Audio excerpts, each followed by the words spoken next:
And the people selling them to you typically don't point that out to you. They give you the 10 pages of fine print and say, here you go, there's all the details. And you look at it going, oh, I can't even read this stuff. It was, it was written by an army of lawyers. And the stuff that they really don't want me to read, they put in all caps, because when you read things in all capital letters, it actually slows down the rate at which you speak, at which you read. So, they kind of just bury all that stuff. So that was his first attack on Obamacare. His second, which was confirmed last night at around 10 o'clock, was that he's going to withhold $7 billion in payments to health insurance companies that are the subsidies that make Obamacare affordable. They're the A in the ACA of the Affordable Care Act. So there's that. And, the question, is this going to, what's this going to lead to? I think ultimately it's going to lead to single-payer health insurance. But over the short term, it's going to mean that a lot of people are going to get hurt. You combine that with the Republicans in Congress refusing to reauthorize the Children's Health Insurance Program, which provides health insurance to 9 million low-income and severely needy children, and kids in the foster care system, all kinds of stuff like that. And this is nuts. And then you get his deregulation shtick, right? The Ryan Zinke. Oh, Ryan Zinke. Ryan Zinke. This is so hysterical. He's got his own flag, right? The Department of the Interior has a seal. Every department has a seal. And the one for the Department of Interior is a bison, the big thing that looks like a giant cow on steroids, a bison, old-fashioned, planes, and with 5 stars around it, right, I think it's on a blue field. And so Ryan Zinke, who loves to, suck up taxpayer money riding around on a horse in Washington, D.C. with a whole bunch of horseback riding police officers, and who has been spending tens of thousands, maybe hundreds of thousands, God only knows, maybe millions of your and my dollars flying around the country in private luxury jets rather than taking commercial transportation. And it's like they all, this basket of deplorables that Trump has put together as his cabinet, they're all buying into the bizarre billionaire. Now, all billionaires are not nuts like this, right? I mean, let's be very clear about this. Tom Steyer, for example, very decent guy, but smart and active and all kinds of good stuff. But the Donald Trump variety, the conspicuous consumption, the glitzy glamour, hey, let's just rip off everybody we can, more. That zeitgeist, that worldview, that philosophy, that sense of what is and what isn't appropriate, Trumpism has infused the entire cabinet.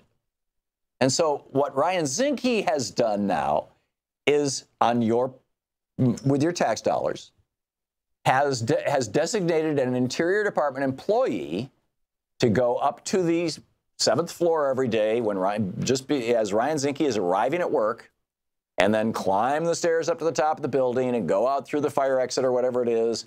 And then, once he's at the top of the building, raise that flag on the flagpole. And as long as Zinke is in the building, the Department of Interior's flag is flying. And when Zinke leaves the building or goes like on a vacation, takes a corporate jet on your and my nickel back to his home in Oklahoma, Wyoming, wherever he's from, then the flag doesn't fly. Bizarre. But back to the deregulatory thing, which Ryan Zinke is doing part of. The benefits to Trump and his organizations of the deregulation that he is doing. Public Citizen, citizen.org is the website. Public Citizen just put out a press release about this, just outlining some of this stuff. The EPA rules to protect our drinking water and to ban chlorpyrifos, if I'm saying it right. I am probably not, which is a toxic pesticide that's been banned in other countries. The EPA, the Obama EPA, was about to ban it. The Trump EPA, in fact, I believe they did ban it, but the ban didn't go into effect until this year. And the Trump EPA reversed that ban. So who cares? Well, golf courses. This pesticide is used on golf courses. Trump owns 12 golf courses that would be affected by that rule.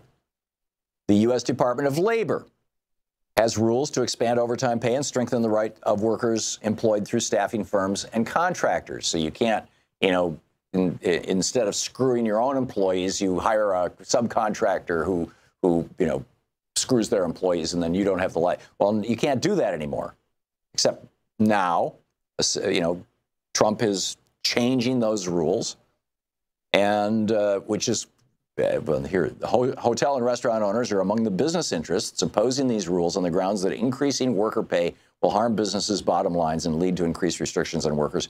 A significant portion of the Trump's organization's 22,450 employees are hotel and restaurant workers. So he gets to screw his 22,000 workers, right? He gets to treat them more poorly. The Equal Employment Opportunity Commission, they're supposed to collect information in Trump's White House. The pay gap. They're supposed to collect information to find out if there are discriminatory pay practices going on. In Trump's White House, the pay gap is double the national average between men and women. The Department of Homeland Security's cap on the number of foreign nationals who can be employed in the U.S. Well, Mar-a-Lago just got approval for 76 new H-2B guest workers. So he's bringing immigrants into the country. It's just incredible. And we've got the Iran deal, and we've got guns, and there is so much that is going on that I want to share with you and talk with you about. And of course, pick up your phone calls and get your thoughts on all this as well. So stick around. We'll be back. It's the Thom Hartmann Program. This is the Thom Hartmann Program. More of the news of the day, your calls, and my thoughts on all of the above right after this.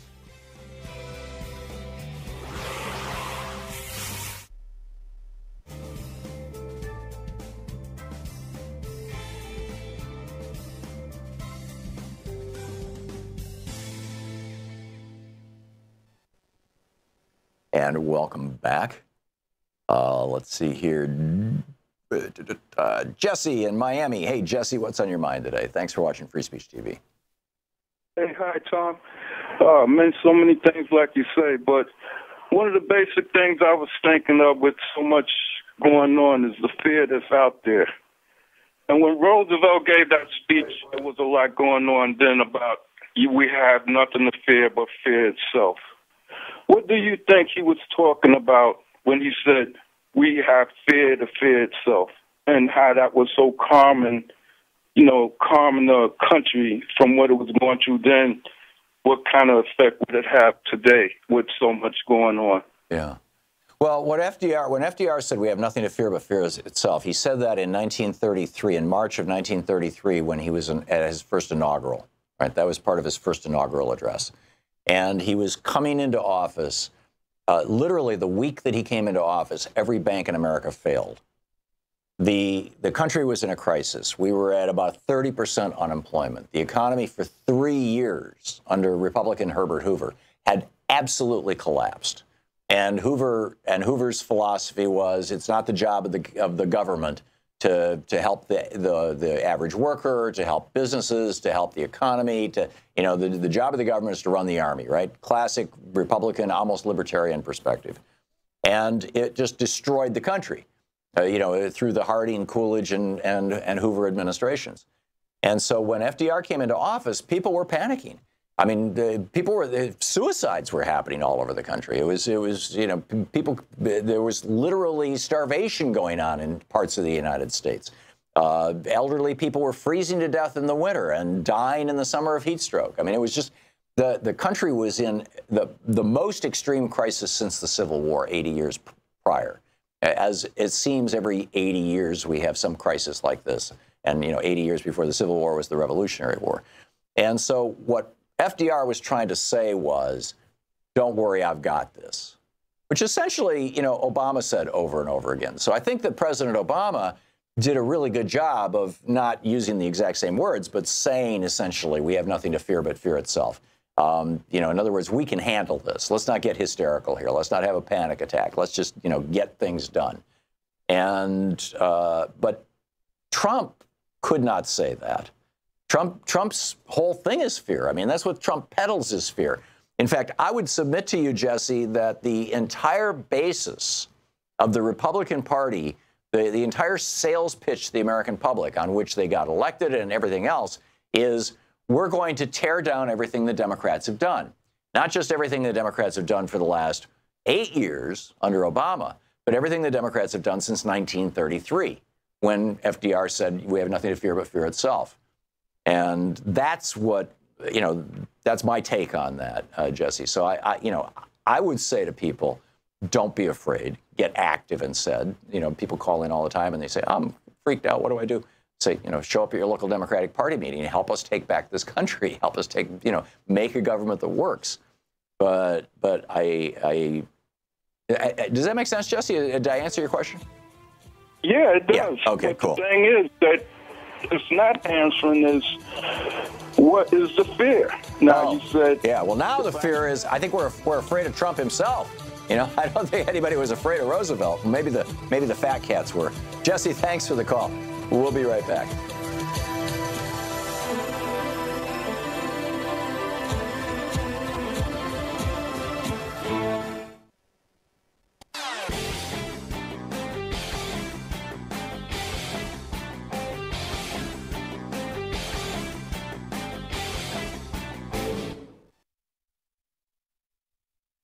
Hi there, I'm Marie with Free Speech TV. Your support, whether through giving donations, volunteering, or spreading the word about Free Speech TV, has made it possible for the only independent progressive news network to exist.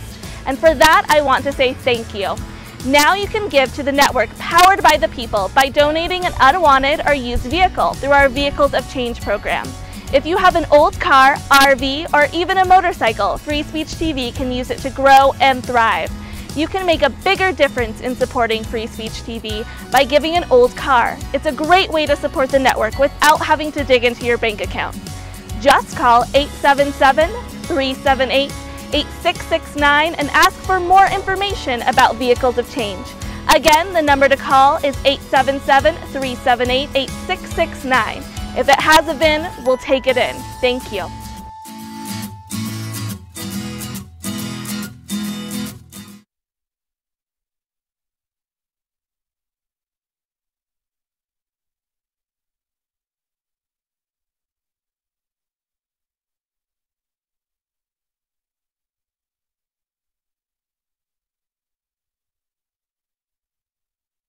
Hartmann here with you. A few other things that I want to go through some of the news of the day here and share my take on it and just bring you up to speed.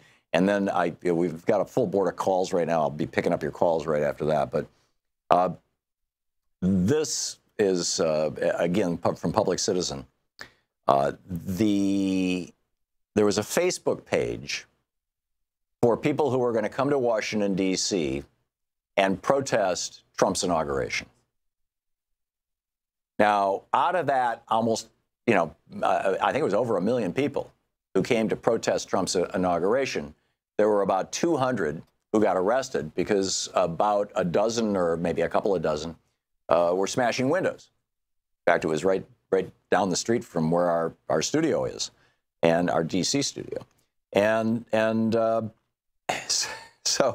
So the Trump administration goes to Facebook and says, we want the identities of all the people who liked that Facebook page for the protest or who reposted their information or even, posted anything saying, yes, I'll be there. We want to know who those people are.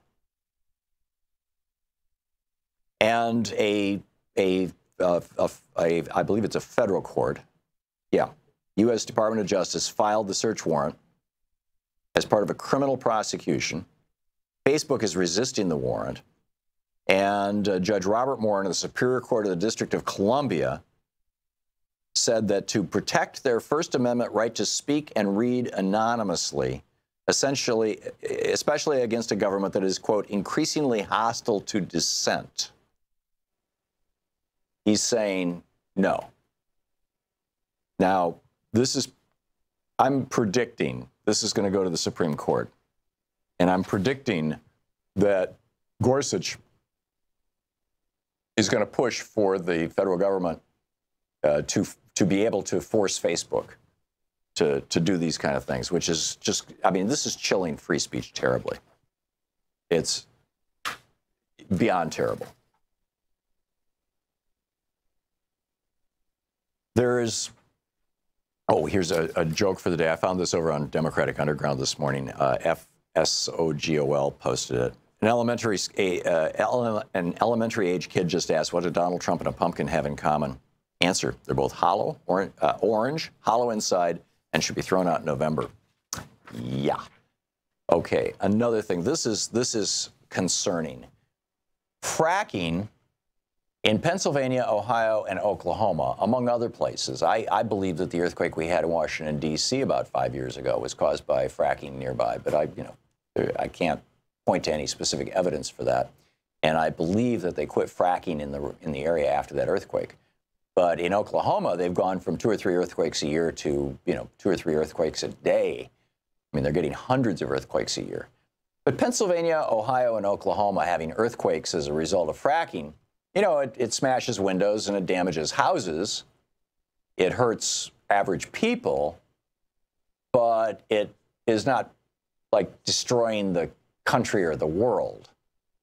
But if you're one of the many, probably millions of Americans who've seen the old Nova special and all the spin-offs from it about the super volcano in Yellowstone, one of the largest volcanoes on Earth, and it turns out it's an active volcano, is in Yellowstone.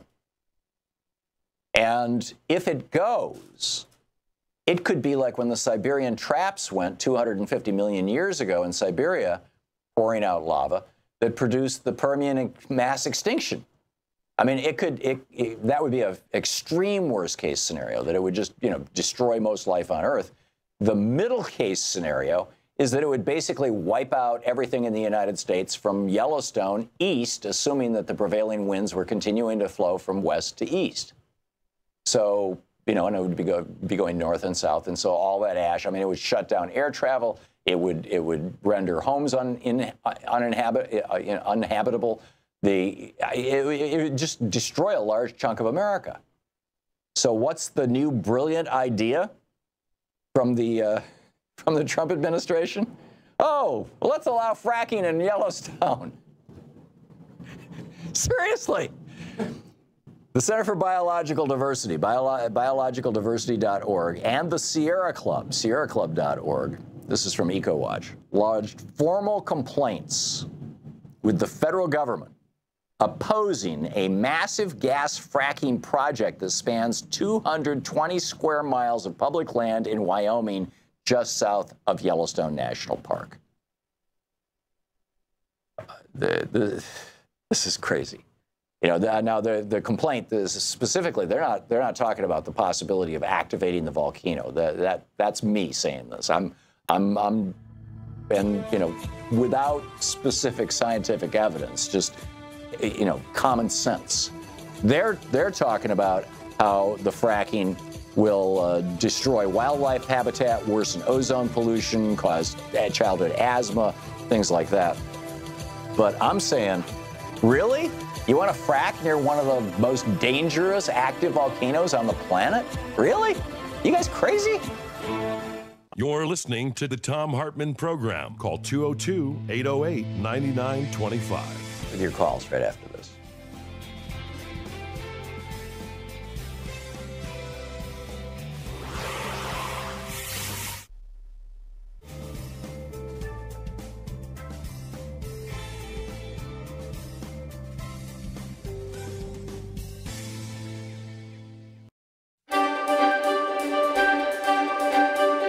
With the Thom Hartmann University Book Club today, we're reading from Healing ADD. Richard Bandler, the founder of Neuro-Linguistic Programming, NLP, wrote the foreword for this book. And it's basically a book on NLP as applied to people with ADHD. But it's actually a pretty good book on NLP, which is actually how I originally wrote it. So we're on chapter 8 on page 80, Reconstructing the Past. Different types of memories, regardless of how anchored in reality or fantasy they may be, are stored in our brains in different ways. These forms of storage involve the 5 sensory modalities: sight, smell, hearing, taste, and feeling, and the subtle gradations of each sense, such as color, brightness, or contrast for the visual modality, for example. These gradations are referred to as submodalities. This is true for both adults and children. One of the ways our brain organizes information is according to the way it's stored. Our senses pick up something in the outside world. Say we see an insect fly by. That's an objective thing that we've seen. However, before that image makes its way to our conscious brain, it's processed by other parts of the mind and tweaked and tuned. If it's a bug that frightens us, perhaps a wasp, then the mind sees it as a bigger object and in sharper contrast than it really is. Other objects in the picture, the background, buildings, grass, whatever, become more distant, dull, perhaps even less colorful. The mind may increase the volume of the sound associated with the wasp and also attach a feeling to the image, probably a variation on what we might interpret as fear or panic, a feeling felt perhaps in the pit of the stomach or the trembling of the hands. So here's a quick list of some of the submodalities that we commonly use to experience reality and store memory.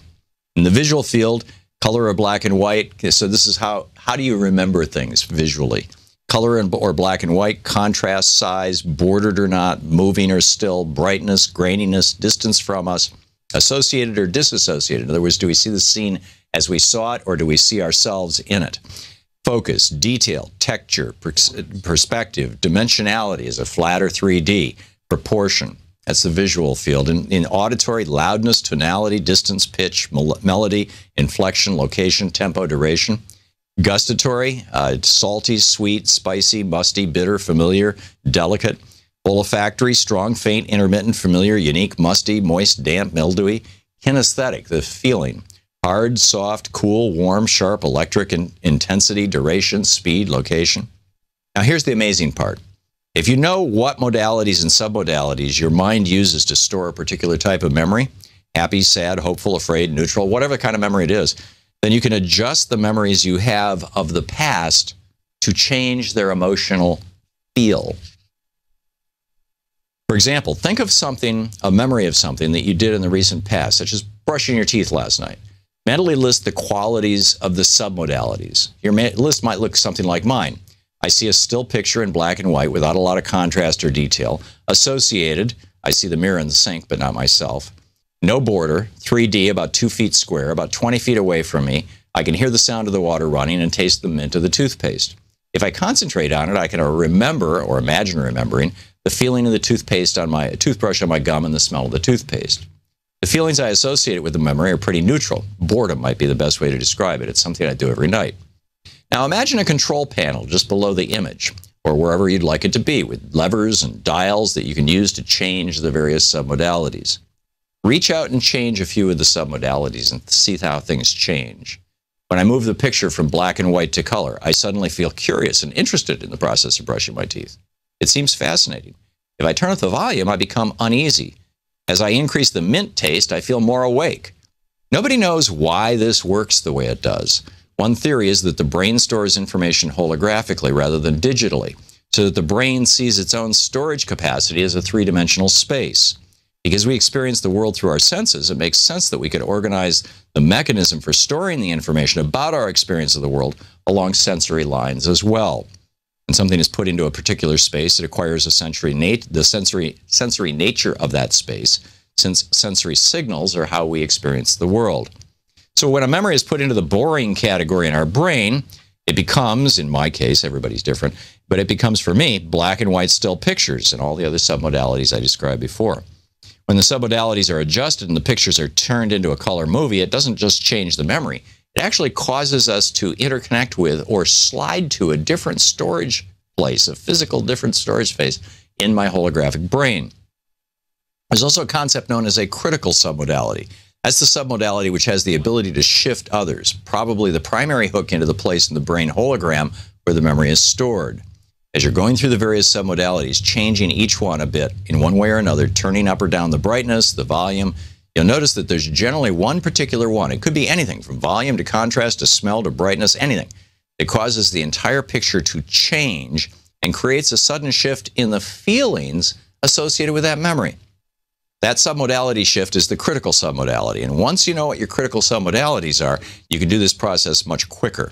One of the most common and most powerful critical submodalities is location. When you move a picture from where it is, for example, in front and to the right about 4 feet away to some other place, for example, in front and slightly over your eyes, only a foot away, it often changes dramatically its impact. So it goes from there to talk about how to take memories that bother you or that haunt you even and transform them into things that are simply just who cares memories. The book is Healing ADD, Simple Exercises That Will Change Your Daily Life.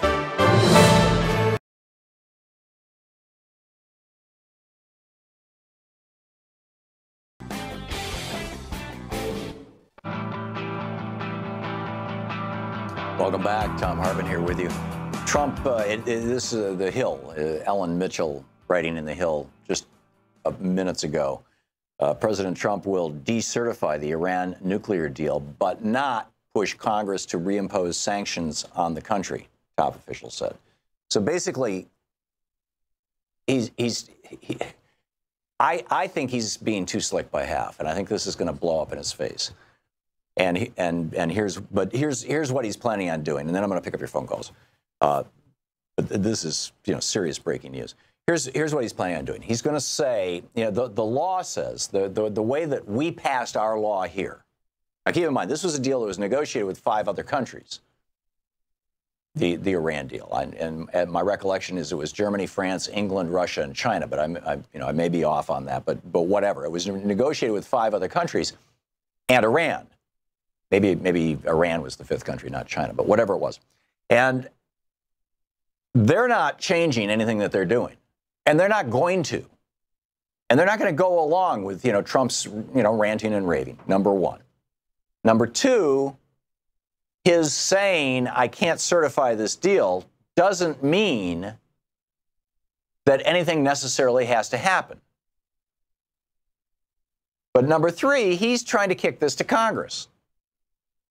But any kind of, in other words, he wants the deal, the part of the deal that we signed, it's INRA, I-N-A-R-A is the acronym for the Iran Nuclear Agreement Review Act, okay, which basically is a law that says that the president has to review this and every 3 months report to Congress on whether or not Iran is in compliance.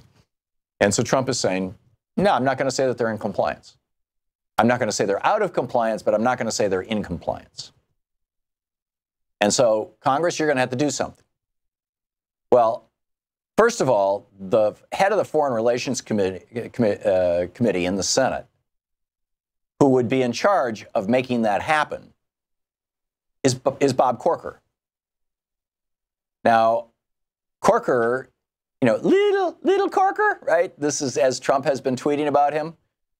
And yeah, he is kind of a short fellow, but Trump has just been insulting this guy. This is the guy that he's going to depend on to make that happen, number one.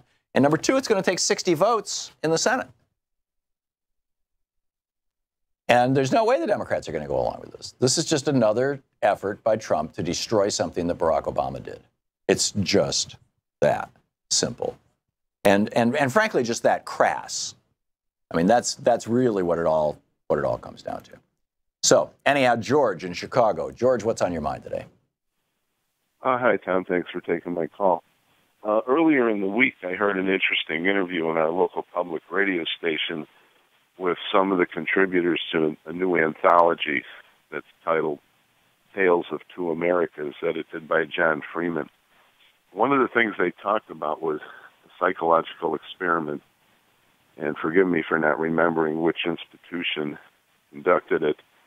But the subjects that were gathered together were asked to play the standard old board game of Monopoly, according to the usual rules, except that one player started the game with twice as much money as the other players and also got to roll twice as many dice throughout the game as the other players. The result of the games was in the vast majority of cases, the person who started out with the more substantial wealth and the advantage of extra die rolls won the game. Right. And which, by the way, and for anybody who's not played Monopoly, won the game means that you wiped out everybody else. Everybody else ended up homeless on the streets with no assets. Exactly. And the behavior that occurred was very interesting because as the game progressed, the person who had started out with the advantages became progressively more, shall we say, a bit arrogant and cocky. Mm-hmm. And when they invariably won the game, they attributed to their superior skill and judgment. Really? Yes. It's amazing. That's amazing. So it sounded like the America we know, where the best gauge of whether or not you're wealthy is if you were born into affluence. Yeah. And if you succeed, it's because you had familial or other advantages to begin with. That's incredible. George, I was not familiar with the study. I'd love to see it. If you come across it, if you could post it on our blog over at thomhartmann.com. Well, I'm planning on reading this book, Tales of Two Americas, very soon, and I believe it's described in the book, so I will do so. Okay, great. George, thanks so much for the call, and thanks for listening to us on WCPT. Jared in Tanningtown, Pennsylvania. Hey, Jared, what's on your mind? Hello, Tom. How you doing? You're coming in really choppy here. I don't know why. I sound like a robot. But, okay. You mean on the phone? Or? Yeah, on the phone. Yeah. Okay. Thank you for telling me that. And please, anybody, if you hear or notice anything weird, we got a brand new studio here, and we're still finding wires that are flaky and connections that need to be redone and all that kind of stuff. So any kind of feedback is useful. Thank you for that, Jared. Although for future people, you don't have to tell me on the air. You can tell Arthur, our call screener, when he picks up the phone, unless it's, well, I guess if I'm coming through differently. Anyhow, Jared, what you wanted to talk about the Iran deal? Yes, I want to talk about the Iran deal. So Trump is scheduled to decertify the Iran deal, which means it kicks it off to Congress to impose new sanctions on Iran. Now, what happens if Congress doesn't, if it does or doesn't impose new sanctions? I don't know if they would or wouldn't. Yeah. So as I was talking about this a little bit ago, Jared, and first of all, in order to do that, it's got to get through Bob Corker's committee, and Bob Corker's not real happy with Donald Trump right now. Then it's got to go to the floor of the Senate for a vote, and it's going to have 60 votes. This is something that can be filibustered. This is not something that can be done by reconciliation with 50 votes. It's not a budget item. And so the odds of it getting through the Senate are 0, in my opinion. So what this means is Trump has made a grand gesture which is destabilizing the world, but is satisfying his base. That's all it means, in my opinion. It's just, it's another example of Donald Trump putting personal, petty politics and political gain and vindictive advantage over the safety and security of the United States and, frankly, the rest of the world. So, that's the bottom line. Jared, thanks for the call and thanks for the question and for the information, although your phone sounded a little flaky, too, so it might have been your phone. Who knows? Dick in Louisville, California. Hey, Dick, how do I sound? Hi, Tom. Can you hear me? Yes. Can you hear me okay, Dick? I'm in Lemon Grove, California. Okay. So what's up, Dick? There's a program on, thank you for taking my call. Sure. Yeah, no need to say that. It's just jump right into it. What's up? Okay. There's a program on television called Hoarders, and it's people who, their house is nearly unlivable, and because they save newspapers, cans, and sometimes too many pets, and these people are called sick. They are labeled as sick. Well, it's an extreme form of obsessive compulsive disorder where the compulsion is on hoarding. And I've been saying for years that I think that this is the problem that some among our very, very wealthy have, exactly. That they are hoarding money instead of cats or newspapers. Exactly. That's what I'm calling about. Why can't them as sick? They have money that would support an entire nation. Well, prior to the 1980s, and those of you, listening who are old enough to remember before the Reagan administration, there was actually a broad consensus in the United States that greed is not good. That changed in the 80s. The greed is not good, and that people who, by any means necessary, are accumulating as much wealth as possible at the expense of others were sick. That there was something wrong with them. And Reagan started celebrating greed, and we've just flipped the national zeitgeist. And frankly, it was the same way in the 1920s, and it took the Great Depression to wake people up and kind of re-level our economy. And I suspect it's going to take another Great Depression to make that happen again. Dick, thanks for the call. Well said. Janet in Madison, Wisconsin. Janet, we just have a minute to the break. What's up? Okay, Pebble Mine's open again because Scott Pruitt is doing all the settling lawsuits and allowing development of this mine.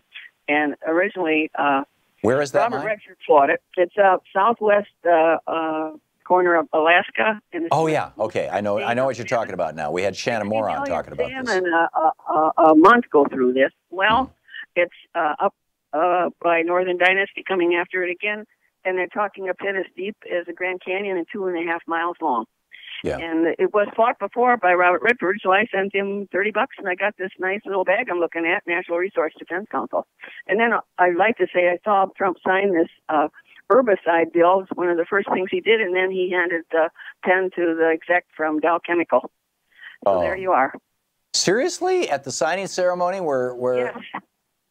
Wow. And this is the stuff that never makes it into the news because they want Dow Chemical to buy ads on their television station networks. Okay, and then look at another thing. See how much money Dow Chemical gave them for the inaugural. So that's another pinch you might want to look at, okay? Yeah. And thank you. Okay. Thank you a lot, Janet. Yeah, this is, I believe, the most corrupt administration in my lifetime. And I think perhaps with the exception of the Andrew Jackson administration, it may be the most corrupt administration in the history of the United States. Donald Trump is moving us in the direction of becoming basically Turkey or the Philippines. He's turning us into a third world country. We'll be back with more of your calls after this. You're listening to Thom Hartmann. Visit thomhartmann.com for audio and video archive. Stick around. We'll be right back after this short break.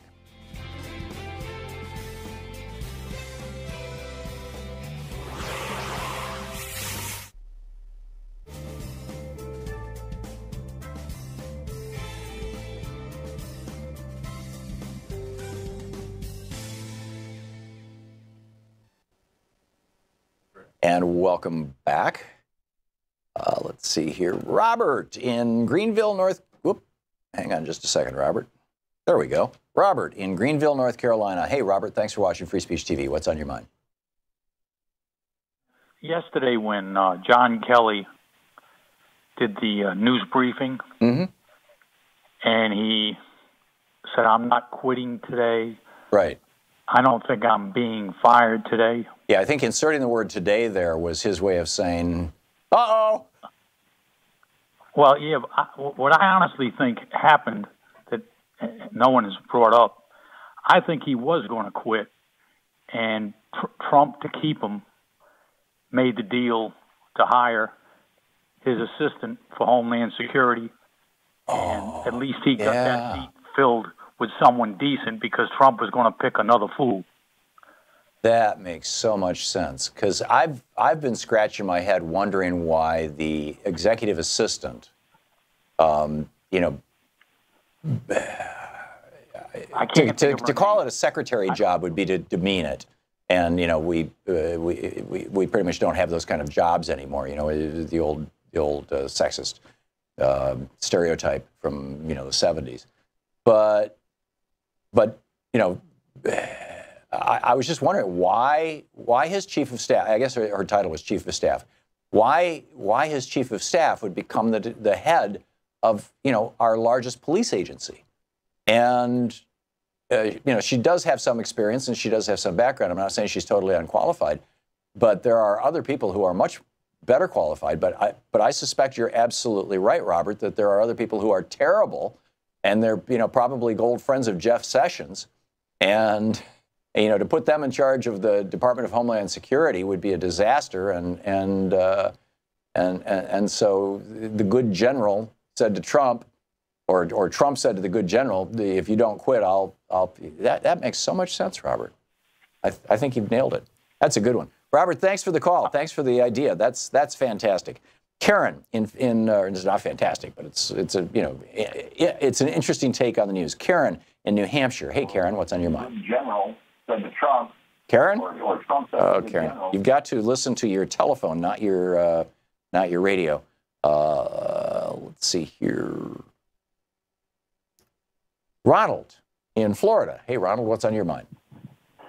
What's on my mind was, you were talking earlier about fracking, and the Secretary of State, Rex Tillerson, had filed a lawsuit. He had a horse ranch in Texas where they were getting ready to start fracking near that ranch, and he filed a lawsuit to stop it.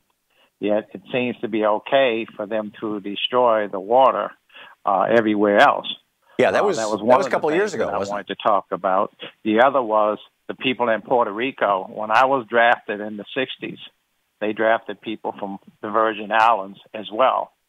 And they couldn't vote or anything, but they could go and fight and die. And all of a sudden, we're not paying the attention that we need to pay to the people in the Virgin Islands. Yeah, I agree. That's what I wanted to talk about. I agree. In Washington, D.C., the license plates say taxation without representation. That is also true of the U.S. Virgin Islands. It is also true of Puerto Rico. And most people don't realize that. And good on you for pointing it out. Thanks for the call. We'll be right back.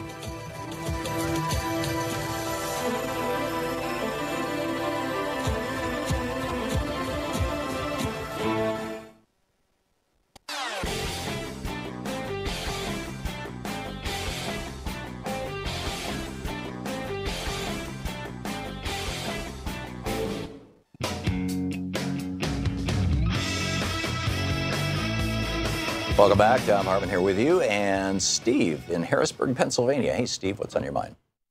Hey, Tom, great show. I listen to you every day going to work. Thank you. I'm a little confused with the president's power with the CSRs. I'm assuming a payment of $7 billion would have to be approved by Congress.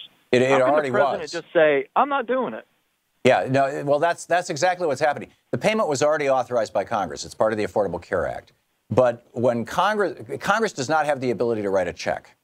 So the way that the founders set this whole system up is Congress creates the laws, and then they say to the executive branch, which administers the laws, do it. And the executive branch, on many occasions over the years, has said to Congress, I don't think I'm going to do that. The same thing is happening with the Russia sanctions, for example, right now. Congress told the Trump administration that on October 1st, they were supposed to put certain sanctions on Russia. Trump has not yet done that. That's starting to flip out some folks, principally Democrats, but some Republicans as well are concerned about that. So, the executive branch can simply refuse to do things that are authorized by Congress. I'm not sure that the Affordable Care Act requires the executive branch to make the payment. But even if it does, the executive branch can simply say, nah, I'm not going to do it. What was the court? Say that again? What was the court ruling that was recently done? Something with the making these payments. What was that on the CSRs? I'd have to get Alex Lawson on, or somebody who's really in the weeds on the details on that. I don't know off the top of my head. I'm sorry, Steve. Okay. But, all right. Thanks a lot, Tom. Yeah, thanks a lot for the call. Good to hear from you. Sylvia in Clinton, New Jersey, or Clifton, New Jersey? Clinton. Clinton. Uh-huh. So, Sylvia, what's up? Yes. Nothing, but I guess, I just cannot. I love your show. I get to hear you so seldomly. You're so smart. You add so much to the dialogue. But I am just so angry at Bernie.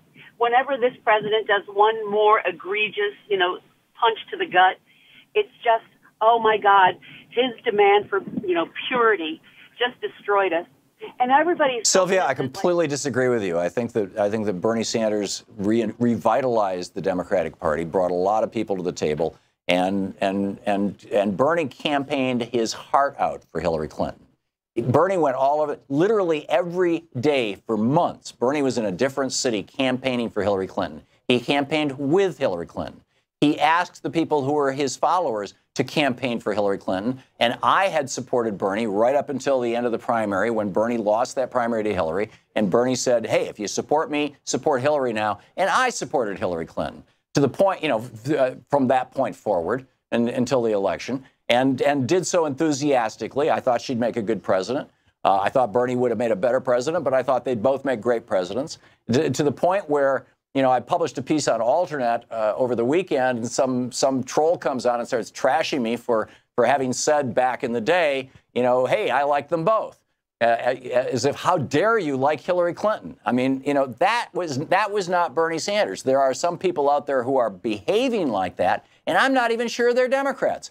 I mean, I was looking at the comments on this article, and I'm thinking, geez, is this like a troll farm? Are these Republicans? Because it didn't even make sense. It was just this nonstop, anti.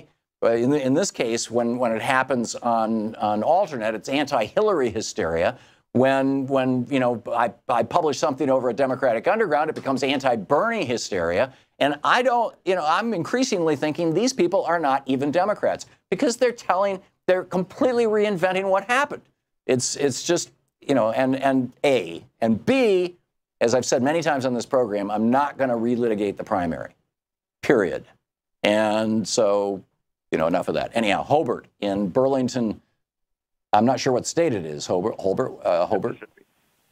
Mississippi. Oh, Mississippi. Burlington, Mississippi. It's as far south and west as you can get in the state. Okay, so what's up? Well, Yellowstone. Yeah. I'm among my other qualifications, I'm a geologist, and when Yellowstone puts everything into perspective, it's a supervolcano, and probably the most powerful supervolcano on Earth. It erupts roughly, on average, every 600,000 years. It hasn't erupted. The last time it erupted was 640,000 years ago. So sometime between now and the next 20,000 years, it's going to erupt again. This is going to create a volcanic winter, which will last at least half a decade. This will cause agriculture to collapse, and probably 4 out of 5 people on Earth are going to starve to death. There's nothing we can do. Fracking probably won't make it happen. It's going to happen anyway. Right. This knocks the whole global warming thing into a cocked hat, because it could happen, it could happen before the West Antarctic ice sheet melts and comes up 20 feet, which happened 130,000 years ago. Right. There's nothing we can do about that either. But whatever else happens, Yellowstone will erupt. And so you're saying, as a geologist, Hobart, that fracking near an active volcano does not increase the probability that volcano will erupt? I mean, I don't really know, Tom. I'm against fracking. I don't think we should do it because, it causes contamination of groundwater, and we need water a lot more than we need oil. Yeah, I'm with you on that. But it seems like injecting millions of gallons of in some cases, even volatile liquids, because they mix, hydrocarbon waste in with the water in order to, quote, lubricate the rock under extremely high pressure, hundreds of thousands of pounds of pressure, enough to crack rock, enough to crack granite, that would, I mean, look at Oklahoma. You're getting 500 earthquakes a year in Oklahoma since they started fracking. It used to be 2 or 3. How is it not, I'm not saying it's a certainty or anything like that, but how is it not even remotely possible that fracking could cause a volcano to go? It could, I suppose, but the thing is, Yellowstone's going to erupt when it gets... No, I get that. I get that. I saw the Nova documentary years ago. I get it. Yeah, Hobart, thank you for the call and for the information. It's great to hear from you. It's always nice to hear from people who know more than I do about a particular topic. I appreciate it. We'll be back with more right after this. You're listening to Thom Hartmann.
The Thom Hartmann Program is brought to you in part by the Aiden Forecast, an investment newsletter with weekly updates of leading market indicators and a monthly deep dive into what the details of the economy and the markets mean for investors and retirees. On the web at aidenmarkets.com. Wines have some of the highest pesticide levels in our food chain. This hour brought to you by ecowine.com. Pesticide-free wines, organic wines, imported from France by the Organic Wine Company, ecowine.com. Hartmann Program is brought to you in part by Super Beets.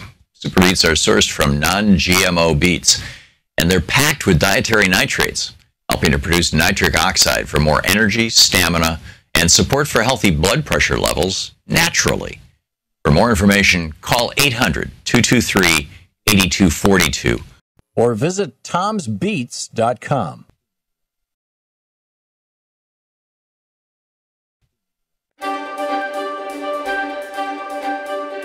Welcome to the Thom Hartmann Book Club. Today we're reading from Hannah Arendt's book, The Origins of Totalitarianism. And I've, known about this book, read little pieces of it for decades. I mean, it's the classic work on totalitarianism.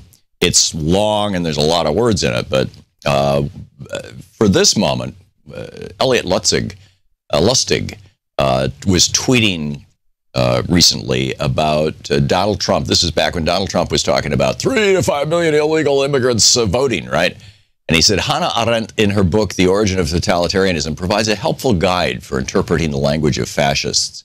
She noted how decent liberals of 1930s Germany would fact-check the Nazis' bizarre claims about things like Jews as if they were meant to be factual. What they failed to understand, Arendt suggests, is that the Nazi Jew-hating was not a statement of fact, but a declaration of intent. So when someone would blame the Jews for Germany's defeat in World War I, naive people would counter by saying, there's no evidence of that. What the Nazis were doing was not describing what was true, but what would have to be true in order to justify what they planned to do next.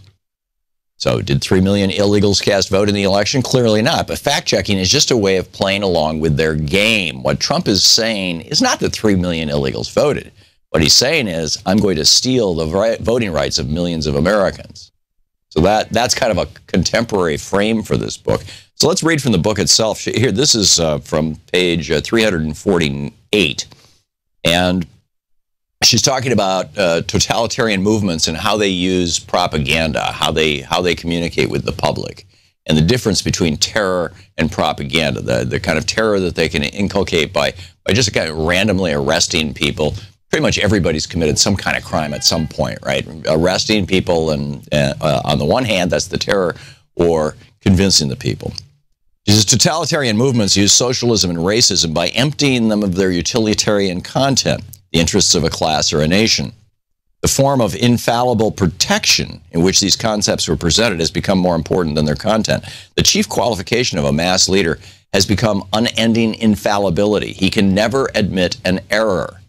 The assumption of infallibility, moreover, is based not so much on superior intelligence as on the correct interpretation of the essentially reliable forces in history and nature, forces which neither defeat nor ruin and prove wrong because they're bound to assert themselves in the long run.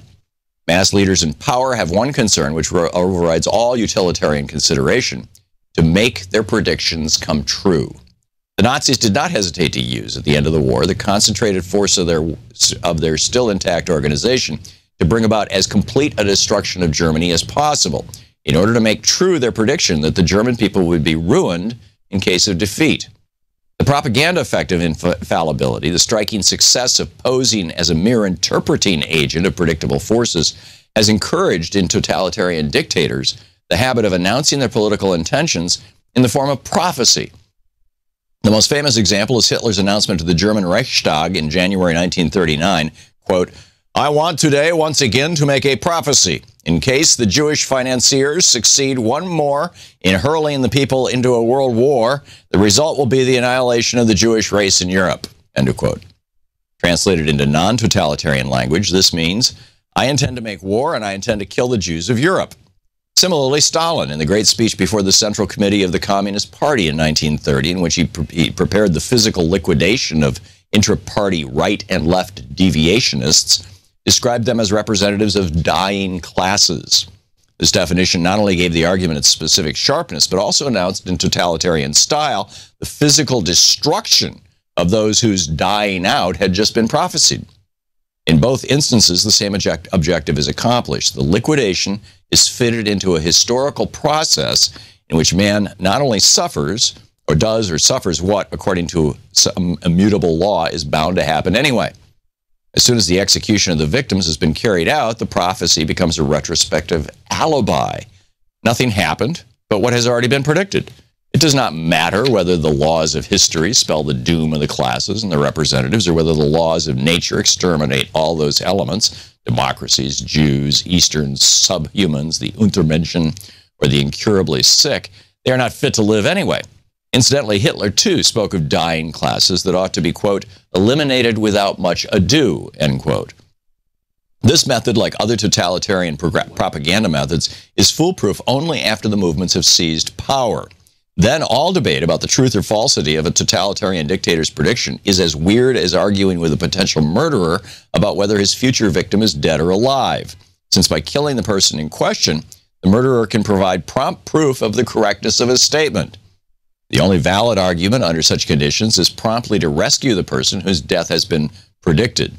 Before mass leaders seize the power to fit reality to their lies, their propaganda is marked by its extreme contempt for facts as such, for, in their opinion, fact depends entirely on the power of the man who can fabricate it.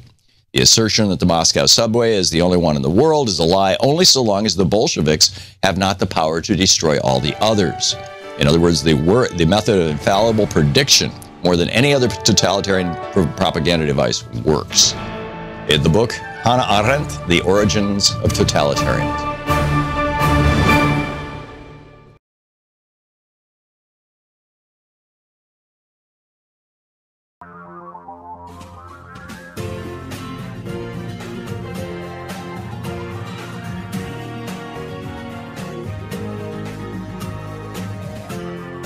This is the Thom Hartmann Program. Welcome back. Thom Hartmann here with you.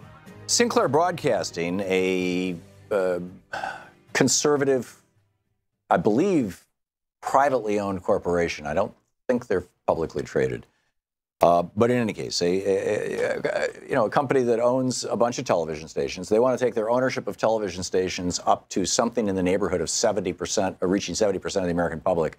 Right now, I believe that they're in the range of the 20 or 30% of the American public that they're reaching. This is requiring a waiver from the FCC that the Trump administration seems happy to give.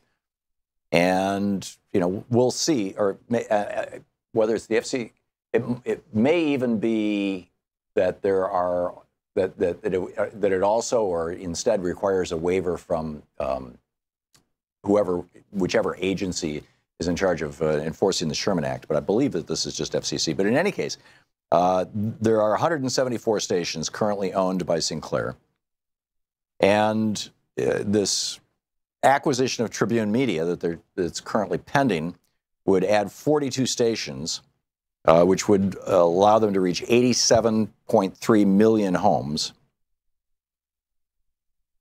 Nielsen estimates 119 million homes in the U.S. own a TV. So that's 87 million households out of 119 million households that have TVs. They'd reach 72% of U.S. households. Congress imposed a 39% cap. Sinclair is at 38%. Okay, so those are the details. what Sinclair does is they have these must-run things with just short little clips. It's called Behind the Headlines with Mark Hyman is one of them. That they require their television stations to run with their local news. So this stuff gets inserted into the local news that people are watching. Unlike Fox or CNN, they're not being shown nationally. These are all being shown locally, but they're being shown on all these Sinclair broadcasting stations. And the commentaries are a little strange.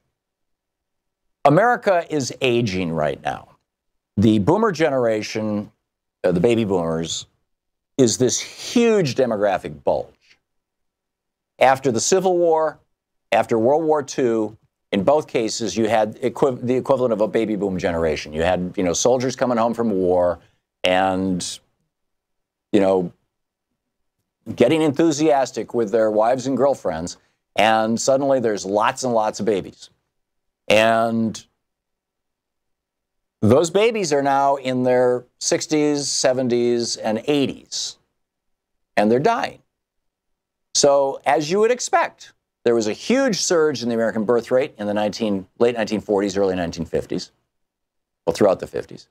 And now there's a surge in the American death rate because the baby boomers are dying off.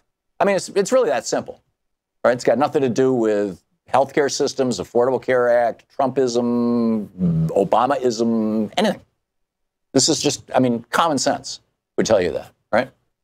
That deaths in the United States are up a little bit. I think it's around 1% from where they were previously, because boomers are aging out and dying off. It's real simple.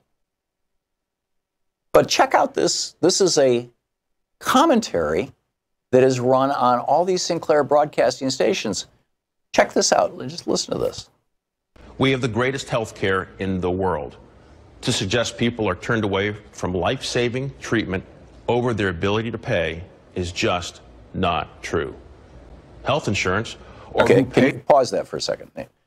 First of all, people actually are turned away from life-saving treatment. If you find an oncologist who will give you a $100,000 cancer treatment for free, they're going to be few and far between. People do get turned away, and people can't afford their medications, and many people don't go to the doctor because they can't afford to. Yes, back in the 80s, Reagan requested and Congress authorized a piece of legislation that said that hospital emergency rooms cannot turn people away. They have to look at you.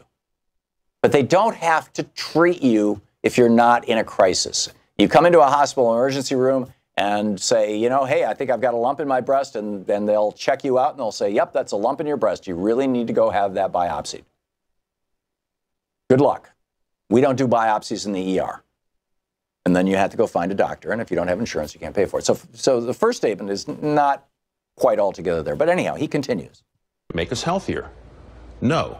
According to the National Center for Health Statistics, it reported life expectancy in the U.S. declined for the first time in nearly 25 years. Okay, can pause that, Nate. Yes, life expectancy in the U.S. has declined. And that is not the aging of the boomers.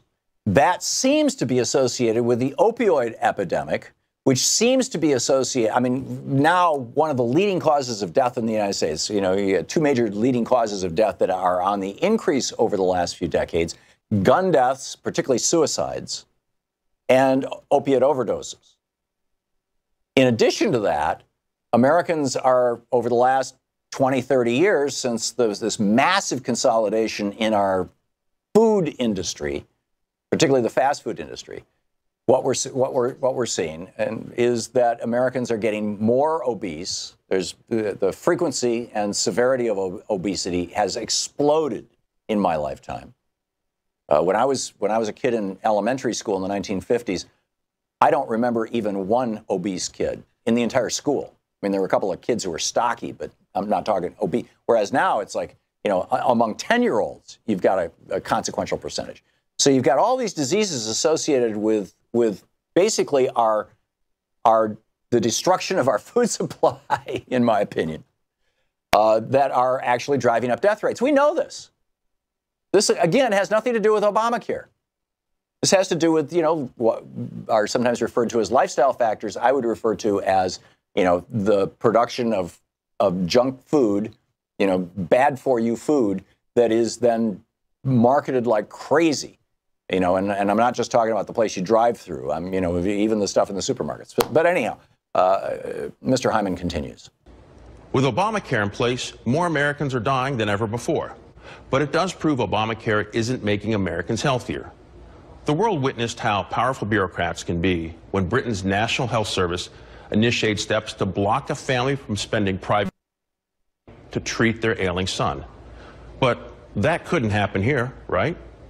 In 2009, President Barack Obama told the daughter of an elderly woman she might be better off by not wasting money on medical treatment and instead giving her mother a painkiller. Government-directed health care can be deadly. That dropout was in the YouTube.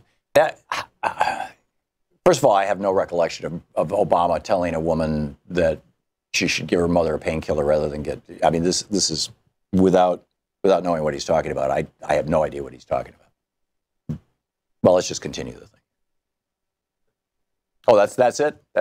Okay. So basically, it's an attack on Obamacare, and I'm all in favor of radio and television stations and anybody else in America being able to offer their opinion. All in favor of it. I am concerned that there are no, to the best of my knowledge, liberal networks of television stations that this ideology, that this conservative ideology is, spreading through our media and is, in my opinion, poisoning our politics.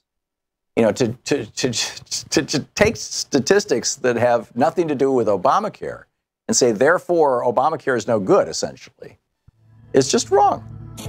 And it concerns me. Anyhow, the article about this is by Addie Baird over at thinkprogress.org. It's titled, "This is the Pro-Trump Propaganda Being Quietly Broadcast on Local Stations Across the Country." You can check it out at thinkprogress.org. We'll be back with your calls.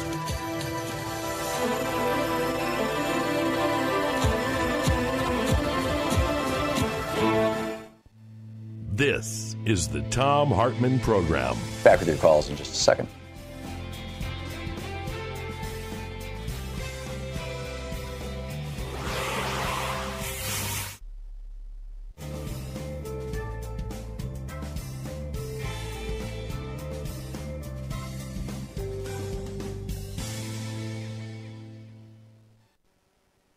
And welcome back. Where'd my mouse go? There it is. Steve in Blacksburg, Virginia. Hey, Steve, what's up? Yeah, I was just listening to you. What you were just telling me scared the heck out of me. It's like, sounds like the right-wing media is just taking over our country. Yep. And I have to laugh when you talk about Fox so-called news. Mm-hmm. You know, it was originally spelled F-A-U-X. Nobody there could speak French. Yeah, it wasn't originally, but a lot of us call it that. Yeah, faux news. Yeah. Yep.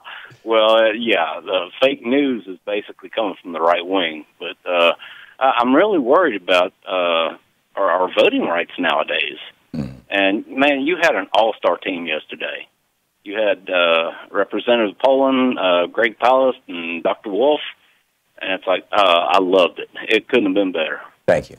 Thank you very much. But I wish I could speak with Greg Palast because the scrubbing of our voter rolls is illegal. Well, I'll tell you what, Greg Palast is going... Where's the right to defend ourselves? Right. Greg Palast is going to be on the show in about 45 minutes. And so if there's a specific question you'd like me to ask... Maybe you could pass this along to him. Go for it. And, I've heard you state that we have no right to vote. Well, actually, Where is the right to deny my vote? I'm sorry. Say it again. Where is the right to deny my vote? I consider this a civil rights question. Yeah. I mean, this is civil rights. They're denying our right to vote by just scrubbing us off the rolls. It is. Company The problem. Prove. Go ahead. Kovac and company should have to prove that I have no right to vote. Yes. They should have to take it before court. I agree. Before stealing my vote. I agree. Or taking away your right to vote. Yes, I absolutely agree. Exactly. And what I've quoted many times and will continue to is William Rehnquist writing in the opinion Bush v. Gore in 2000, I think it was January 2001, when in Bush v. Gore, Rehnquist wrote, "There is no affirmative right to vote for President of the United States." Now, the Supreme Court has never. I believe that there is a right to vote in the Constitution in at least a half a dozen different places, or at least 3 or 4 clear places. And I would say that the 14th Amendment, the 13th, 14th, 15th in aggregate establish a right to vote. They expand it, of course, to people to former slaves, but it makes clear that that's a right to vote. The 20th is the 20th Amendment, the women's right to vote. Also, I think affirms that there is a right to vote and expands that right to vote. The allowing 18-year-olds to vote, that, what is that, 27th Amendment, I think it is, maybe the 26th. That, in my opinion, establishes a right to vote. So I find rights to vote throughout the Constitution. But the Supreme Court has never found that right to vote.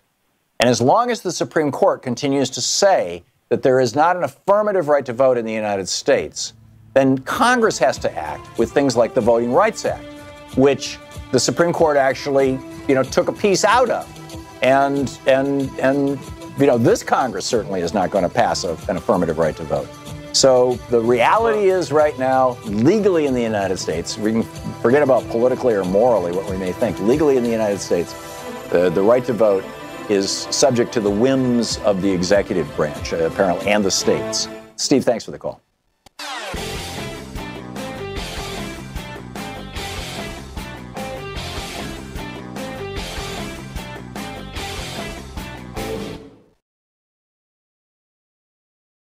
Hi, I'm Valerie with Free Speech TV.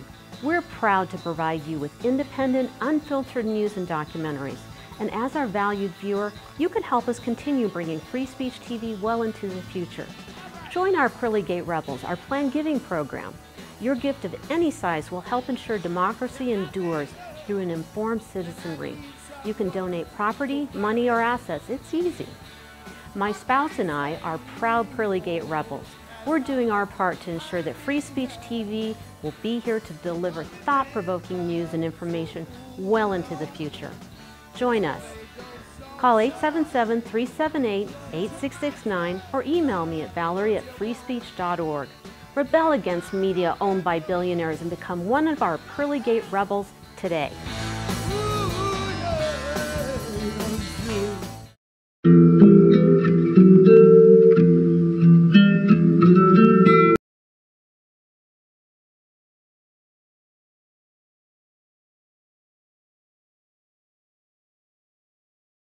Thanks, Tom.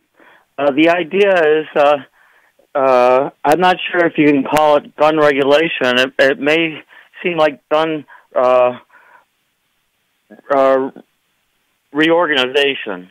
And the idea is this. You can have guns if you have your gun in your home. You can have as many guns as you want. You want to go out your back door and shoot it up, then it's allowed. Go ahead. You want to take your guns to, or you want to have your guns to go shooting out in the woods to go hunting, that's fine. That's allowed. You got a shooting lodge. You got a shooting range. You want to go hunting, or shooting, that's fine. We'll even kick it up a little bit. We're allowed, or not necessarily allowed, because we're going to kind of promote the idea, but we're going to have it available. We can even include machine guns. And everybody, whoever wants to shoot a machine gun, they're going to be there for you. You can use them as much or as little as you want. It doesn't matter. They're going to be there.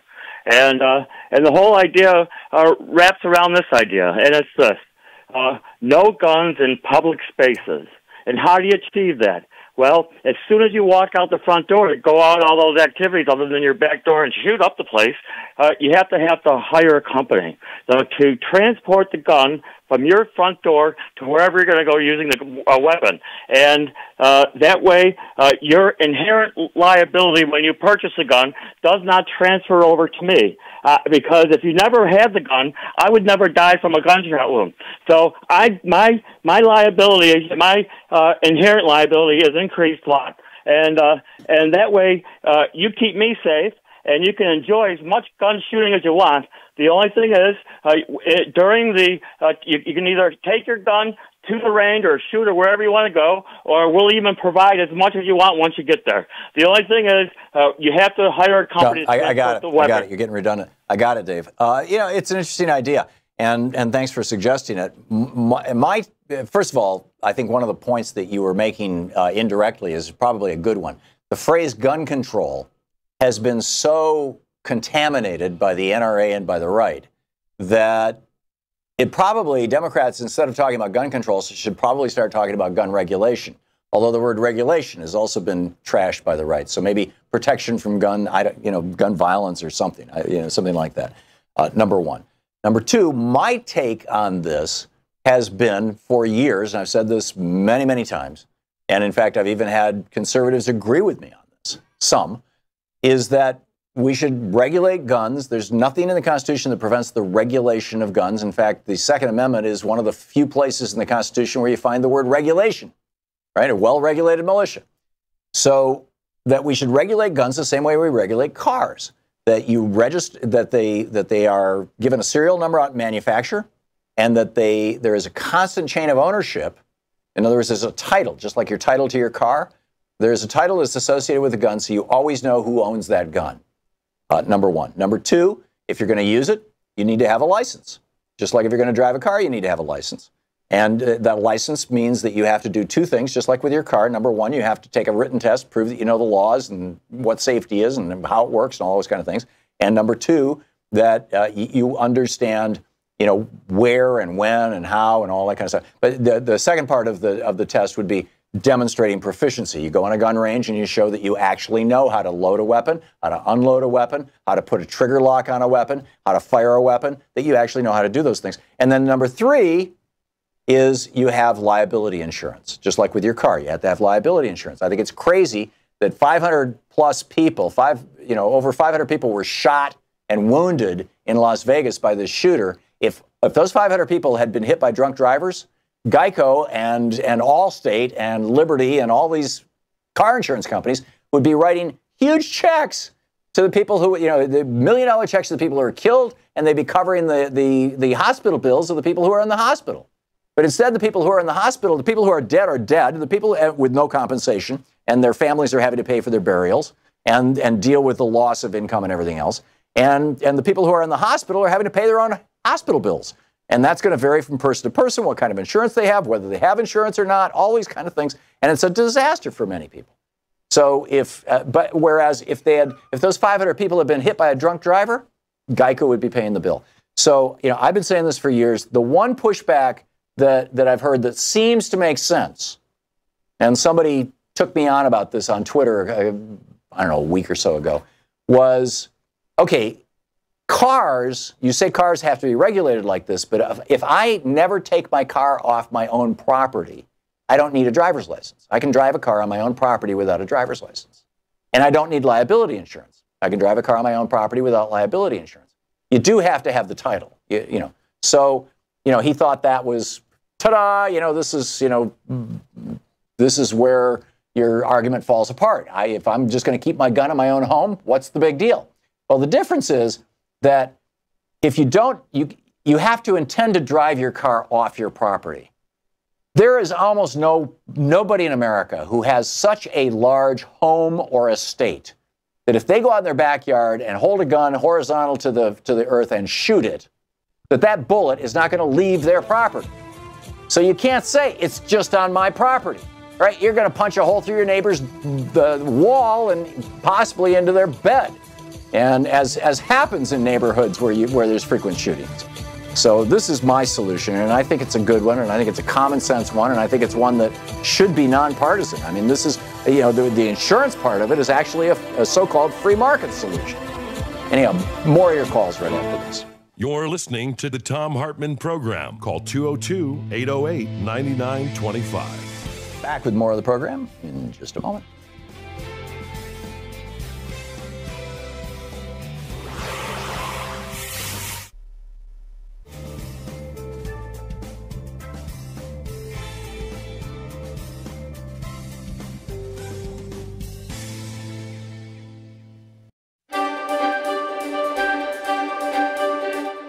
It's the Thom Hartmann University Book Club. Today we're reading from The Crash of 2016. This is page 34. Prior to this, we've set up how conservatives saw the 60s as a time of great social chaos and the rise of Ralph Nader and Rachel Carlson and whole consumer and environmental movements as threats to profitability and business, and they had to do something about it. So page 34. Lewis F. Powell Jr. was just sitting down to breakfast in his suite at the Waldorf Astoria Hotel in New York City when he received a call from the White House. The year was 1971, more than 40 years since the last great crash.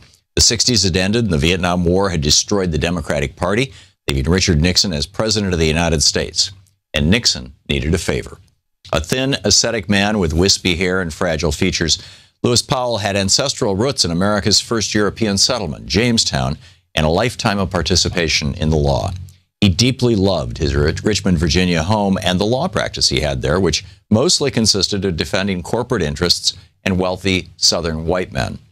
He walked comfortably, often in crepe-soled shoes, dressed as a Southern gentleman, and spoke so softly that people sometimes leaned forward to listen.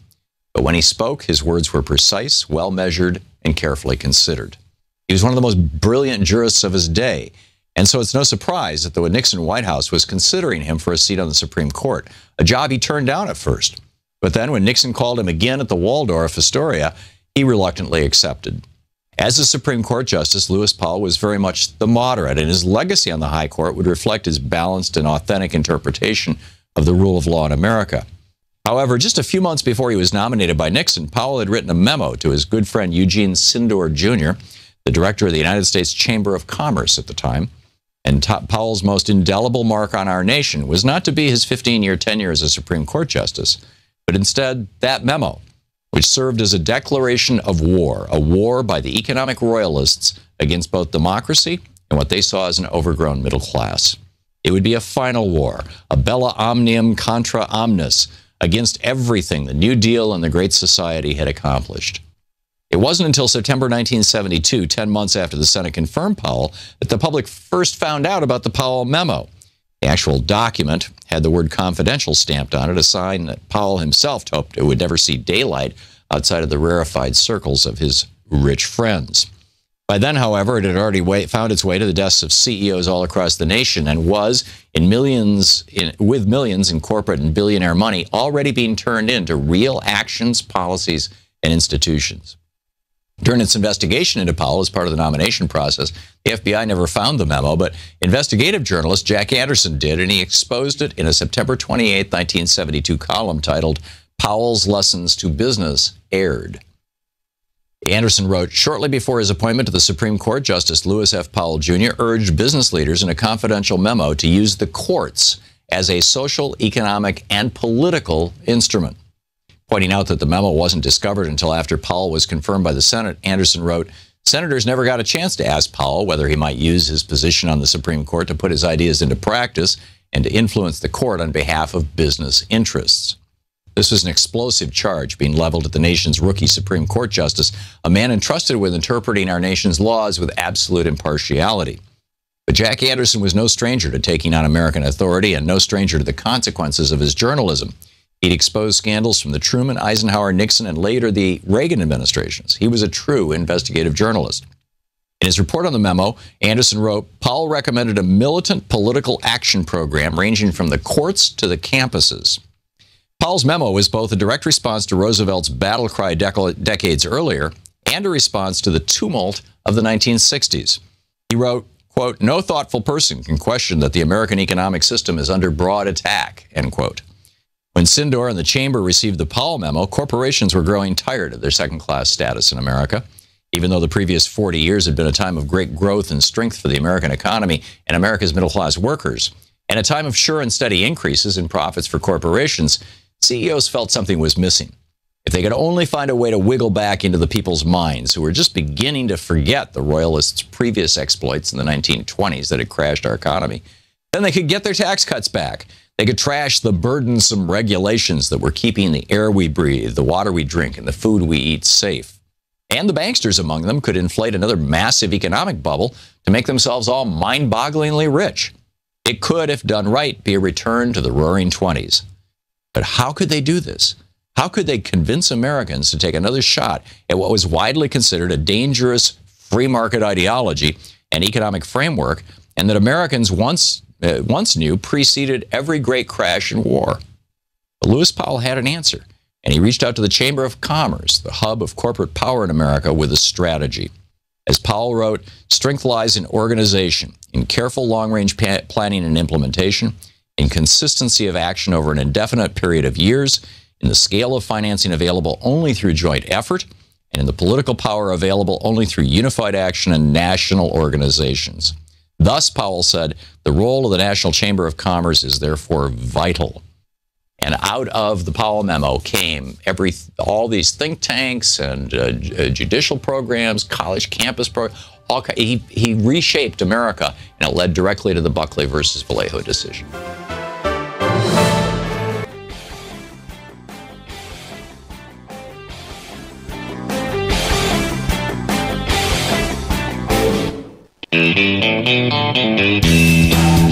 Welcome back. Thom Hartmann here with you, and Armin in Bradenton, Florida. Hey, Armin, what's up? Hey, I got a good one for you, I think. Okay, I understand you've been calling a lot this week when Rick was filling in for me, by the way. He's really a nice person. He is a good guy. So what's up? Well, I'd like to speak. There's plenty of things we could talk about, but I think this is very important philosophically to debate and, dig for the truth for all of us that are listening, whether they're right, left, center, whatever. And I've concluded this, and I put it in words, and it's not that long, and let me read it real quick if I may, please. And Tom, you're very intelligent, and this is what I think you and I are trying to get at, but we didn't know quite how to package it up and present it to the people for their own opinion.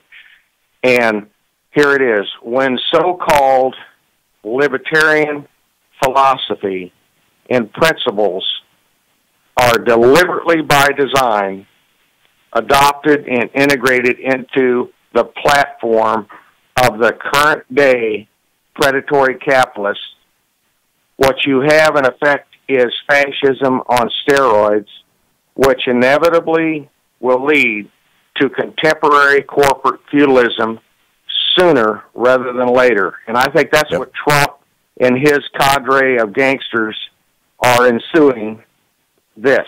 Yeah, I completely agree with you, Armin. I think you said it very well, and I completely agree. Armin, hang on the line for a minute, please. Somebody here wants to speak with you real quickly. But thanks for the call. I'm totally down with that. Richard in Albuquerque, New Mexico. Hey, Richard, what's on your mind today? Wondering, a lot of the evangelical preachers with a lot of influence, are pushing, no socialism is bad and all this stuff, and they're backing the I hate to say the Trump agenda, but the conservative agenda, which has led to this debacle. Mm-hmm. And I'm just wondering, kind of an opinion, do you think they're going to pay a price in the end? I mean, this is getting ridiculous. I think they're paying a price right now, frankly, and I think the American people are waking up. And I'm also, it hit me this morning that I need to stop saying conservative, which emphasizes the word serve, and start saying conservative, which emphasizes the syllable con, or the word con. Because these guys are con artists. They call themselves conservatives. Barry Goldwater would not recognize these people. And Barry Goldwater was no saint, but he wouldn't recognize these people. And Barry Goldwater was very concerned about the influence of religious fundamentalists in the Republican Party back in 1964, and wrote about it in his book No Apologies. And so I totally agree. Well said, Richard. Thanks a lot for the call. Bill in Chicago. Hey, Bill, what's on your mind today? Hey, Tom. First time, long time. Thank you. Got a couple of comments about the Yellowstone caldera. Mm-hmm. Last week, I read an article saying that NASA wants to drill into that to relieve pressure. You know, in my opinion, you know, you don't mess around with Mother Nature. Yeah. According to the experts, the last time it blew, they found pieces of it as far as South Dakota and northern New Mexico. Wow. So, yeah, it's not something we want to mess with. Yeah. Yeah, this the geologist who called earlier, Hobart, assuming he is a geologist, and he's called the program many times. I have no reason not to believe him. Said that it blows every 600,000 years, and the last time it blew was 640,000 years ago. So that should give us all pause too. But yeah, it seems crazy to me to be fracking near Yellowstone. Even if it's a 0.0001% chance that it could precipitate a volcanic eruption, it's still too big a risk to take. I mean, that sounds like an infinitesimal risk, and you get to hundreds or thousands or 10,000ths of a percent. But I mean, basically that's like the risk of flying right now. There's 10,000 planes in the air at any given moment, and if one was falling out of the air every day or every hour, I mean, people would freak out. That's a very, very low percentage. So it doesn't have to be a 5% chance. If it's any chance at all, I say no, don't do it. That would be nuts. Bill, thanks for the call. Well said. Andy in Wilmington, Delaware. Hey, Andy, what's on your mind today? Hi, Tom. Pleasure to talk to you. The reason I called, I want to know if maybe you have any ideas how we can blow up this idea that tax cuts create jobs. They don't create jobs. Now, let me make my case. Sure. If you look at a corporate balance sheet, which you can if you're a stockholder, if you look at the amount of money that a company puts out for, say, tax liability, and compare that to, for instance, say, the cost of a unit of labor, the big company is not going to bring any jobs back because of the relatively small amount of money they're probably paying in taxes. They're not going to bring that job back to the United States from India. I'll give you an example really quick. A CAD designer, a CAD, computer-aided design, right? Gets paid about $7,000 a year in India. Over here, it's $70,000 a year. Okay, now what these companies are taking advantage of countries that have poor infrastructure and whatever that is. The point is that jobs are not going to come back because of tax policy on this kind of scale. And we have to get that into the news cycle because it's very easy to believe. Very easy to believe that, we're going to reduce the cost to a company from taxes. Well, they'll bring jobs back. It's a very small amount compared to labor costs. This, literally, Harding was making this sales pitch in the election of 1920. Reagan revived it in the election of 1980. It has been pounded into American skulls for the last 30-some-odd years that tax cuts create jobs. It is a complete fiction. There has never been any evidence for it. As you point out correctly, Andy, there's no logic behind that philosophy or theory. It defies logic, and it defies history. And the most recent example is what Sam Brownback did in Kansas. He said, I'm going to turn Kansas into the most vibrant economy in the United States. And he came right out and said it in advance. I mean, God bless him for that, right? He had the courage of his convictions. He was a sucker. He actually believed Reagan, and he obviously didn't read David Stockman's later books because he was, basically quoting Stockman 1980, not 1990. But so Sam Brownback, governor of Kansas, comes out and says, we're going to do a massive tax cut here in Kansas, and it's going to explode the state in terms of prosperity.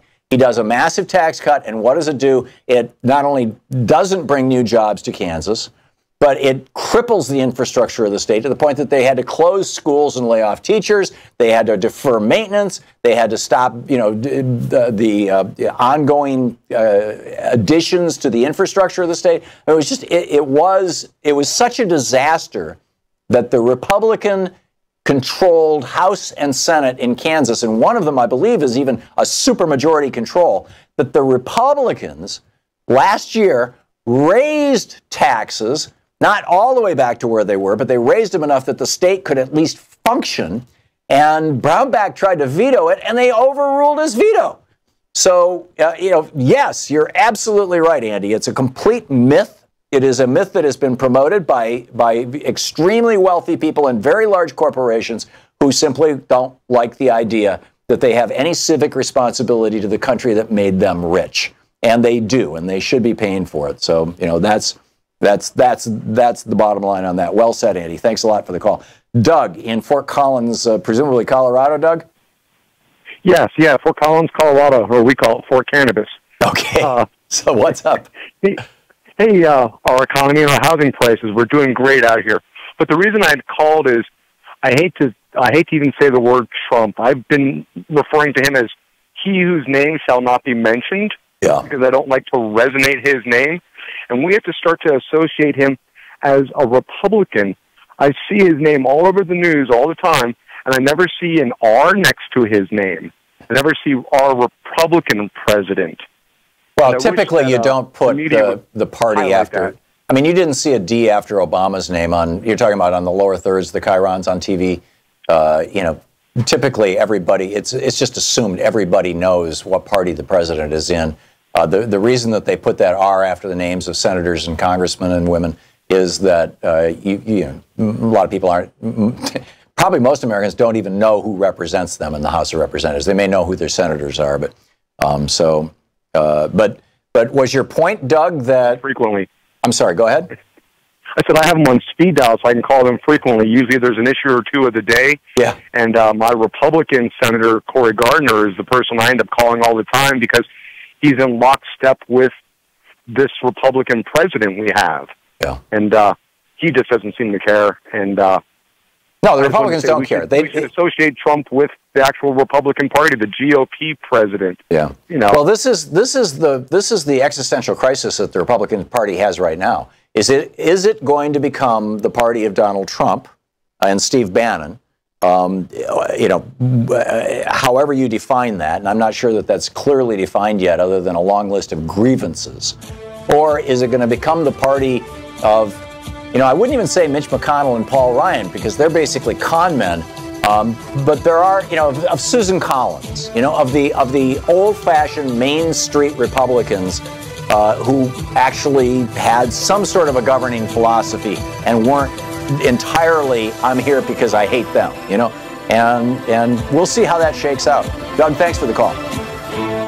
You're listening to Thom Hartmann. Visit thomhartmann.com for audio and video archive. Back with more of your calls right after this.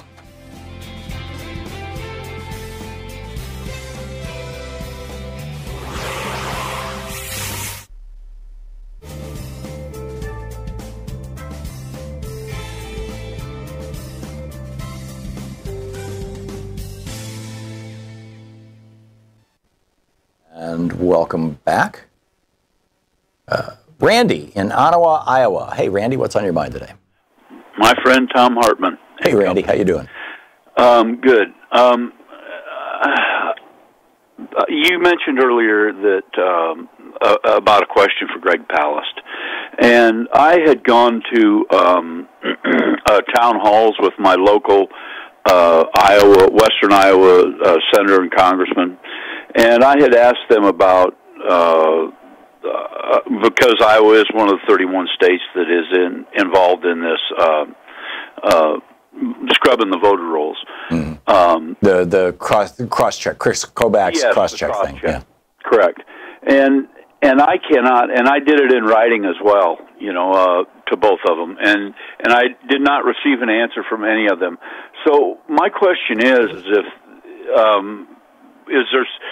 there a trick that Mr. Palast has of getting a list of voters that are scrubbed off the rolls, so that I could use that in this state to know more about the subject and how it's intertwined in our government. Yeah, it's a good question. If it was possible to get the list of voters who've been scrubbed off the rolls, complete with their addresses, and those are public records, then I would love to see one of our good progressive activist organizations contact all those people who got scrubbed and inform them. But I'm not sure that, I'm not sure how that would happen or how that works. So that's a question for me to ask Greg Palast. That's a good one.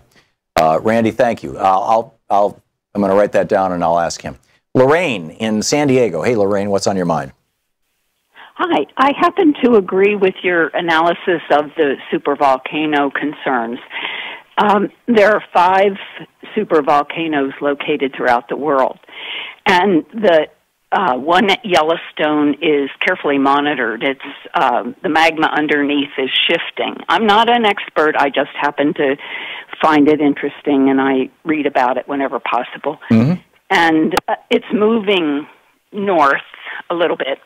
Coincidentally, excuse me.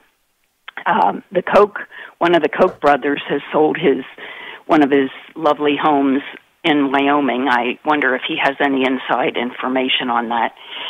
But I also share your concern about the impact of potential earthquakes on triggering these volcanoes. And the big earthquake of California is overdue by about 30-some years.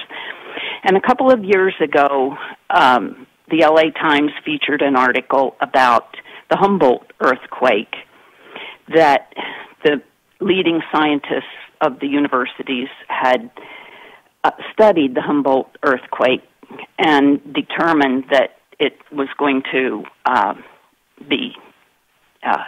take place this year.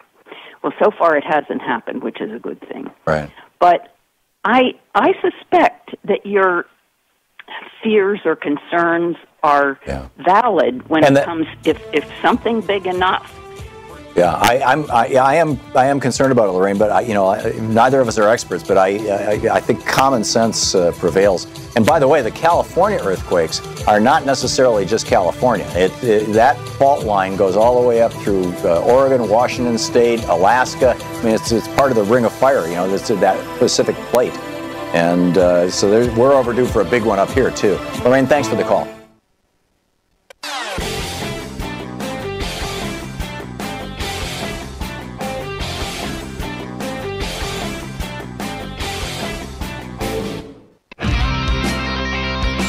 Welcome back. Thom Hartmann here with you. And Juanita in New Jersey. Hey, Juanita, what's on your mind today? Hi, how are you? I'm well. Good. I have a few points I was interested in. Everyone is worried about nuclear weapons, and Trump is talking about why can't we use them. And I think they need to broadcast in a loop what happened to Japan when they dropped that bomb. People in this country need to see it. They don't understand. The weapons we have now are worse. And if you get that fallout and that air comes all around, no one is going to survive. Yeah, people were vaporized. I mean, literally, they were turned into stains on the sidewalk. And I don't think people in this country understand the seriousness. And the other thing are coal miners who want to keep their jobs. Now, they want to keep their jobs, and they're constantly going to the doctors very often during the year. Well, what do they think about Trump ruining their health care? Right. So you want to work in a job that you're getting sick, and now you don't have the health care that you need. And the other thing is that this voting, we have to do something about voting now before voting comes up again. Otherwise, there won't be any way that we can get these Republicans out. This is ridiculous, and I think that should be a demand of the people uprising.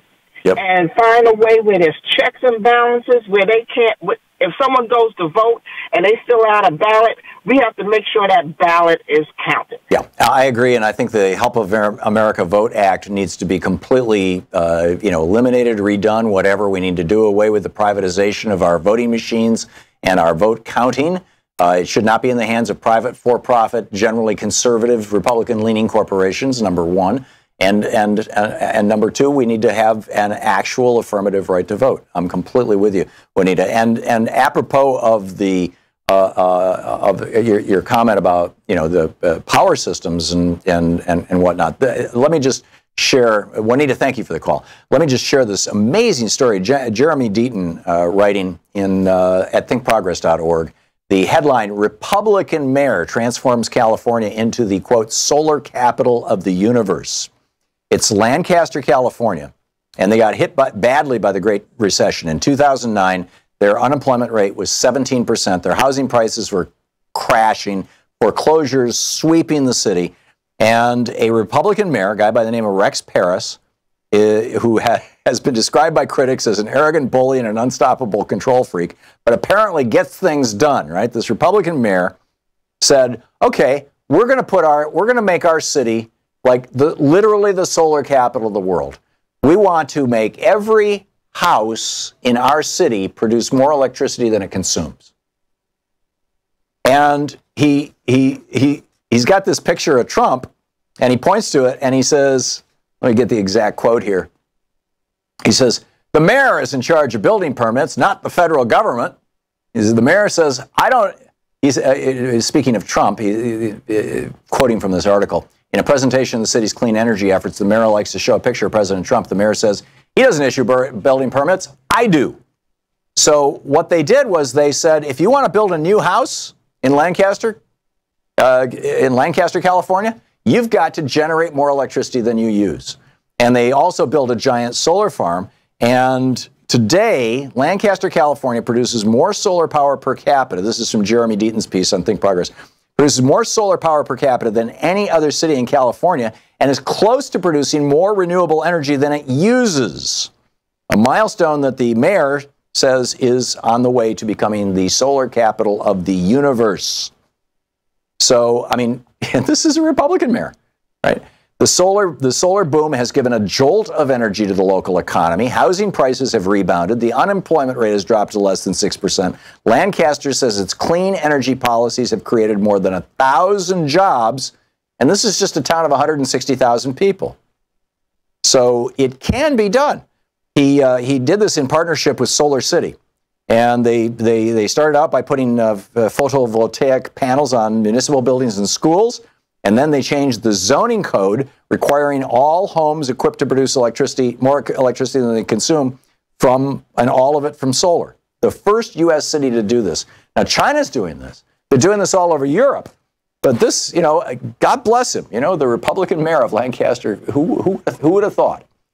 David in Woodland Hills, California. Hey, David, what's on your mind today? Well, Tom, I've written another little ditty for you. Okay. This one is interactive, wherein you, Thom Hartmann, get to fill in the last word. Okay? Uh-oh. This could end badly, David. I have every confidence in you. Okay.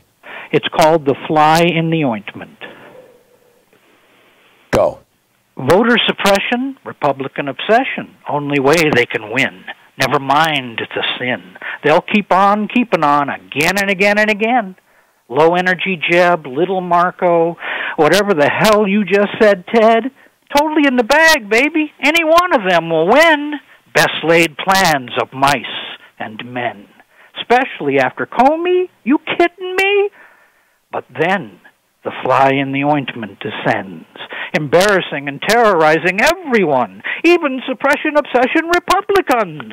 It's Don the Con, serial groper of women, habitually ripping off workers who can't afford to sue him, bankruptcy as a business strategy, bullying and blustering on and on, make America great again for the very few, the very rich, and some very necessary friends. Shh, trust me, beautiful, that I can tell you. Therein lies the fly in the ointment, the thorn in the rose. Where this will go, Tom, nobody knows, obviously. Nailed it. David, generally speaking, I ask people never to read on the radio, but you didn't read that. You performed that. I don't want to encourage anybody else to do that, but I love it. That was a great one. David, thank you for the call. It's always nice to hear from you. I just wanted to share, we're going to hit a break in just a second here, but this John Nichols was tweeting out about how Ryan Zinke raises the flag, how he has the employees of the Interior Department raise this flag whenever Ryan Zinke goes to work. And John Nichols at Nichols Uprising, his tweet, he says, His Royal Highness Sir Ryan of Zinke, Clown Prince of Interior, has an official flag that is raised when he appears at his departmental seat. Crown Prince of Interior. Clown Prince, excuse me. Yeah, really. You're listening to Thom Hartmann. Thank you.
The Thom Hartmann Program is brought to you in part by the Aiden Forecast, an investment newsletter with weekly updates of leading market indicators and a monthly deep dive into what the details of the economy and the markets mean for investors and retirees.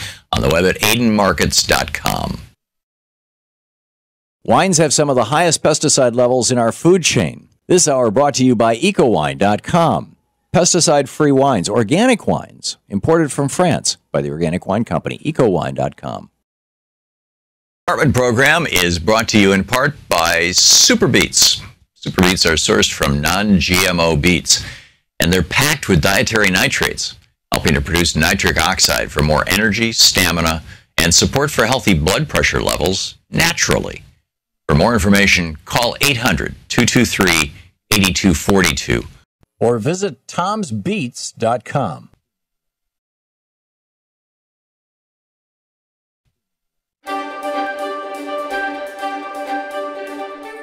Today in the Thom Hartmann University Book Club, we're reading from a book by an old acquaintance and colleague of mine, Alan Combs, who passed away this last year. The book is called Thank the Liberals. You're a liberal. If you think you're a conservative, that assertion is surely quite shocking. You may even be so upset upon reading this that you're considering either throwing this book down, shooting a hole in it with your shotgun, or even worse, burning it the way Florida Pastor Terry Jones burned the Koran. Or you may feel the need to toss this book aside even temporarily and find solace in your Bible. However, that's a fairly liberal book too, so it may not help you get any more comfortable than this one will. The very fact that you haven't done any of these things yet shows how open-minded you are. So don't disappoint and go all Terry Jones on me here. If right now you're saying, but Alan, there's no way I'm a liberal, just do me the favor of hearing me out. Exhibit A to prove my point that you're a liberal, maybe in conservative clothing, is that you're an American. If you're not an American, keep reading. You'll discover how great it is to be one. As an American, you're free right now to put this book down. Go outside for a walk, take a drive, or head to the nearest airport and fly anywhere in the world. Or you can stay home, go online, and get almost any information you want without it being firewalled by the government. And that's largely because liberals have stood up against such regulations as the Stop Online Piracy Act and the Protect IP Act, SOPA and BIPA, that would have squelched free speech on the internet and made criminals out of innocent content providers. This doesn't mean the government hasn't already overreached. When the government knows what websites you're going to because of the very unpatriotic Patriot Act, they're likely not paying too much attention to you and won't do anything about it. You want to leave your job, start a business, go to a food court, gorge out, just goof off. This is the land of the free, so go ahead after you're done with this book. America was founded on a liberal idea. The concept of a representative democracy without a state religion was a move leftward from the motherland, where the Church of England dictated certain laws and mores. Our forefathers thought that a state religion was repressive, and so they established one of our key tenets: freedom of and from religion. There can be no religious test to hold public office in America. That's liberal. A commander-in-chief who is a civilian, not a member of the military, it's liberal. Taxation with representation, that's liberal. A tripartite form of government where no one branch can rule over the others, yep, that's liberal too. Our founders, the ones conservatives revere so much, took these very liberal ideas and made them so much a part of our DNA that America is unthinkable without them. Let's look at some of the parts of our founding documents that often don't get enough press, but show how liberal we are simply because we're American. Article 1, Section 8 of the Constitution lays out the rights of Congress, stating in part that they have the right to, quote, lay and collect taxes, duties, imposts, and excises to pay the debts and provide for the common defense and general welfare of the United States, end quote. But the government is specifically charged with providing for the general welfare of our population has been much disputed by conservatives. Over time, liberals have fought for numerous items that fall in this category that have greatly benefited Americans, programs conservatives forgot they initially opposed. You'll read about them later in the chapter, Have You Thanked a Liberal Today? Article 1, Section 8 also guarantees your right to your personal intellectual property by saying that Congress has the right to promote the progress of science and useful arts by securing for limited time to authors and inventors the exclusive right to their respective writings and discoveries. If you invent something or write something, it's not the property of the government. This is why entrepreneurs and scientists flock to America. They know that here they are free to create, and they will get the credit they deserve for their work. Our founding documents established a court system, giving us a way to seek redress from grievances. The Constitution establishes the creation of various courts available for different purposes depending on the issue at hand. Congress has the authority to create bankruptcy courts and tax courts to handle specific issues. Article 3 says the judicial power of the United States shall be vested in one Supreme Court and in such inferior courts as Congress may from time to time ordain and establish, giving us a federal court system and an appeals process. Article 1, Section 9 gives us the right to seek relief from unlawful imprisonment. A prisoner or someone on his or her behalf can petition for a writ of habeas corpus, an order from the government that it has the right to detain the person in question. This protects us from being held arbitrarily by the state without evidence and without just cause. Our entire judicial system outlined in the Bill of Rights, the first 10 amendments of our Constitution, is built on a liberal idea. The focus is on protecting the individual, especially the minority, from the tyranny of the majority. For example, the presumption of innocence, which is implied by the right to remain silent and the right to a jury, places the burden of proof on the prosecutor. The Fifth Amendment calls for grand juries to protect us from being prosecuted when there isn't enough evidence to bring a case against us. This amendment also guarantees that we can't be tried for the same crime twice, and that we are protected from having to testify against ourselves. This was originally written to guard against torture and forced confessions. Most important, we can't be deprived of life, liberty, or property without due process of law. If charged with a crime, there is a process in place to guarantee us a fair trial. This includes being given adequate notice to prepare a defense against those charges. The Fifth Amendment also contains the promise that the government can't take our property away without just compensation. We probably take all this for granted, but that's probably because we've never lived in a country where a terrifying knock on the door at 3 a.m. could mean a phony trial in a kangaroo court or a demand that we leave our homes because someone from the government needs or wants them. The Sixth Amendment continues the discussion of our judicial system through the promise that anyone accused of committing a crime has a right to a speedy and public trial by an impartial jury of peers in the jurisdiction where the alleged crime was committed. You have the right to be told the charges against you, to confront your accuser in court, to have witnesses on your behalf, and to have counsel represent you. Thank the Liberals by Alan Capone. The book is Why Buddhism is True, the science.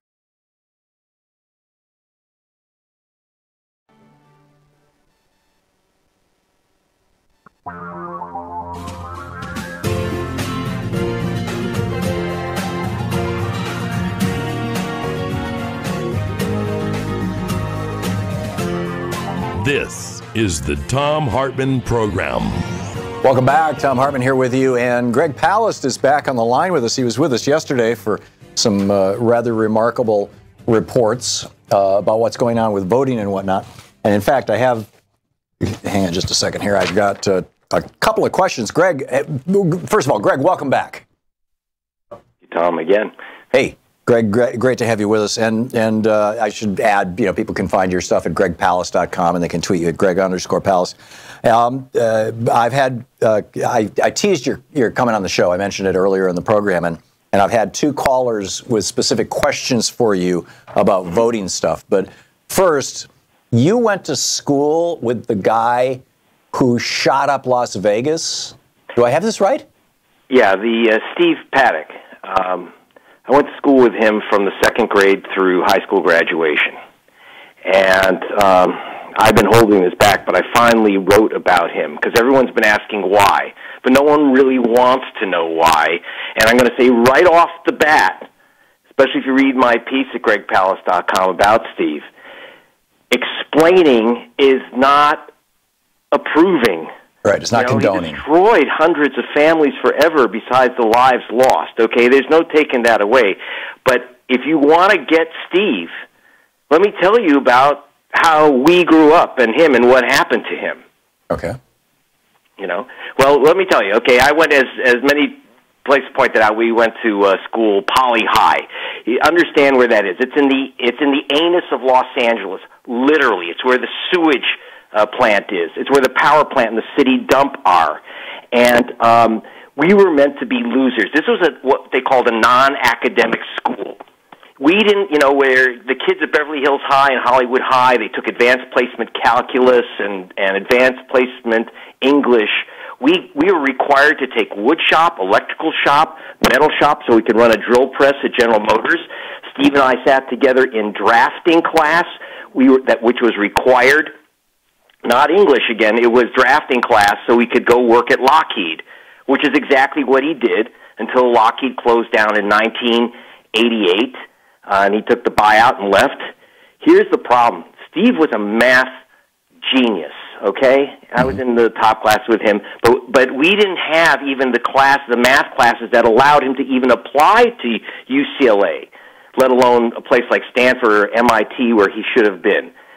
And by the way, it's not minor that my school was becoming a majority Chicano school. So it was poor whites, a lot of very poor brown people, and we were supposed to work at General Motors down the road or at Lockheed. And after we got out of Vietnam, if we had enough limbs to do the job. Right. And, he was scarred. There's PTSD, which not only comes, we understand it from Vietnam vets. How about the victims of the class war? This guy had no chance. So he went to the only schools that he could qualify for, a local college, LA Valley College, now Cal State Northridge. Got his Lockheed job, but he should have been at Stanford. He should have been a special kid who he had a lot to offer, and his dreams were crushed, destroyed, and he just used his big brain to just spend 14 hours a day in front of a video screen, numbing that brain, using his math wizardry to try to, make 1% on the house in Vegas and in Reno. It was sad, and the idea that he's rich, by the way, was ridiculous. He lived in a crappy little house outside of Reno. He was a loser. He wasn't a professional gambler. He was a loser, a victim of this class war, and there's a lot of bitterness. And if you understand Steve's story, and again, not approving, you'll understand the Trump voters too. Right. But this also, the other cautionary thing that I would add here is that what you're suggesting may or may not be the major influence that caused him to turn into a homicidal maniac. I didn't. By the way, I haven't killed anyone from a. Exactly. That was where I was going. I'm not standing up on a motel window with high velocity weapons. Right. I went a different way. In fact, the experience drove me in a very different direction. My film, by the way, The Best Democracy Money Could Buy, Shailene Woodley acting as a spirit. It's kind of a dream scene. I actually go back to Sun Valley. I go back to the street where Steve and I grew up. And we go down San Fernando Road, and all those guys who worked at GM, which closed down, at Lockheed, which closed down, not all of them, but many of them ended up, you'll see in the film, in these mobile homes, semi-homeless along the railroad tracks on San Fernando Road. The class war in America has a lot of victims, and we don't like to talk about it. And, That's why people strike out. Again, it's, Right. I don't agree with it, but understand this is what drives me, to basically tell, my whole thing has been hunting down the billionaire, the malefactors, creeps yeah, that did this to us, that make money off this. Whether yesterday talked about John Paulson, the finance vulture, rich kid, went to Harvard, and drowned Puerto Rico. I mean, he's the guy that made it so weak that it was easy for the systems there to blow down. He is a finance vulture, which has been attacking Puerto Rico now for years. He's in my film too. That's what I do. I go after these guys. So that's my way of dealing with it. I don't pick people that go to a concert and shoot bullets at them. I fire words at the billionaires who did this. Right. Remarkable. Greg, thank you for sharing that story with us. I mean, and I'm not. I need to digest that for a little bit, but that's and people can read the whole story over at gregpalast.com. We're going to hit a break here in about 2.5 minutes. A couple of quick questions for you off that topic, if that's all right? Yeah. About voting rights. Is there any way? By the way, I've said, just so you know, Tom, I have said that vote suppression is class war by other means. So Yes. Go ahead. It's the same topic. Yeah, you're absolutely right. You're absolutely right. Is it possible for citizens of any particular state to get a list of all the voters who have been scrubbed from that state so that they can notify them that they've been scrubbed from the voting rolls by Chris Kobach's crosscheck? We are working with the ACLU, the Civil Rights Center, great class action attorney Jeannie Meyer. We are trying to get the darn actual scrub lists. I know that the Democratic Party of Virginia has been given a list of the people scrubbed in Virginia. They are holding on to this. I had to work 5 months to get their hit list, the 7.2 million so-called suspects of double voting. But the number, we figure about 1.1 million were actually scrubbed from the voter rolls. We have been filing all kinds of legal action to get those names because we know that they're not 1.1 duplicate voters. That's insane. But this, I'm telling you, this is what elected Donald Trump, besides the white rage. Yeah, no doubt. And then that really hard, believe me. And right. Believe me. And all of you putting on pressure to get those lists out of the hands of these mostly Republican secretaries of state, those should be public documents. If you're taking away someone's right to vote, that's not a privacy matter. That's not a government secret. Right, and voting rolls to begin with are public documents. So then, right. in the 40 seconds or so we have left, Greg, why has the Supreme Court never found an affirmative right to vote when there's all these different places in the Constitution that grant the right to vote? It's implied in the Constitution, and I'll tell you, you got 9 black robes, and it's a political agency. A switch of robes from Roberts and Scalia to something more progressive, another Thurgood Marshall instead of a Clarence Thomas, and suddenly the right to vote will reappear. It's there. So it's because I've been saying for some time, I think the Supreme Court could have fixed this a long time ago simply by finding, even in the amendment that gave 18-year-olds the right to vote, which is probably the most universal of all of them, could clearly find an affirmative right to vote, which would blow up a lot of these Republican efforts, but the Supreme Court refuses to do that. Anyhow, Greg, thanks so much for being with us today. You're welcome, Tom. It's always great talking with you. Greg Palast, his website, gregpalast.com. Please check it out. This is the Thom Hartmann Program. Back with your calls, my thoughts, and the news of the day right after this.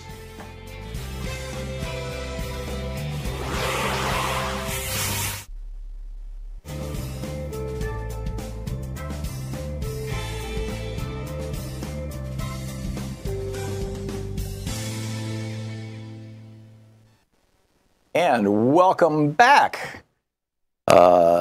This is funny. Somebody in our chat room just posted MAGA, MAGA. Oh, first of all, Nate was telling me that some of our YouTube viewers, there's a little chat room there, and they were talking about how the prophecy of magma blowing up the volcano was actually a typo. It should have been MAGA blowing up America. And that prophecy has been fulfilled by Trump with Make America Great Again, MAGA. And but this person in the chat room, Gustav Mahler, he says MAGA stands for morons are governing America.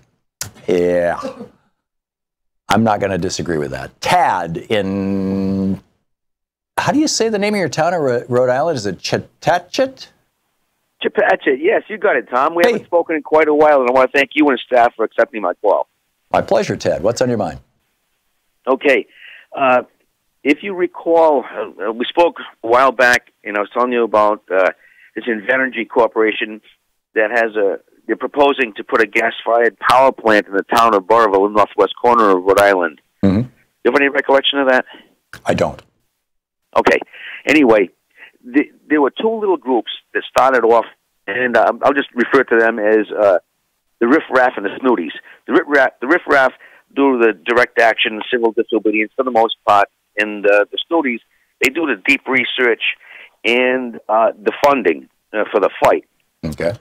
Anyway, what happened was we had the Energy Facility Siting Board in Rhode Island come to the town of Burrillville Tuesday night, and it was a raucous meeting.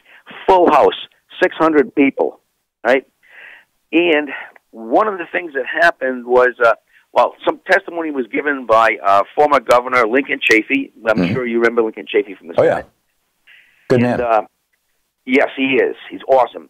And I'm going to keep it brief, but Save the Bay, which is the biggest, oldest, and most powerful environmental group in Rhode Island, came and delivered testimony.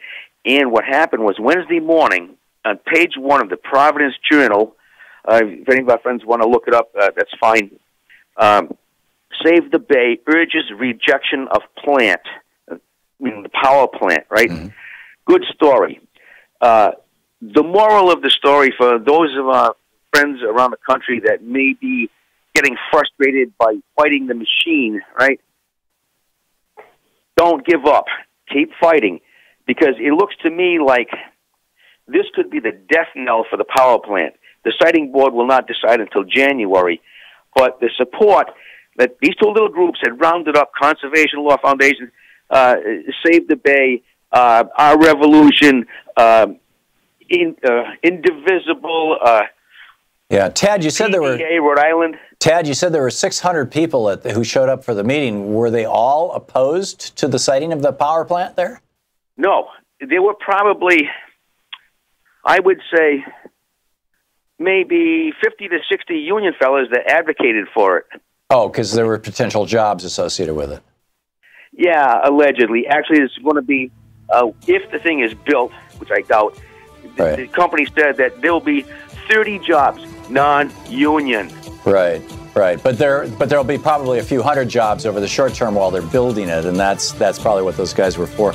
Yeah, it's amazing how they pit, workers against each other and workers against communities, isn't it, Tad? It's just extraordinary.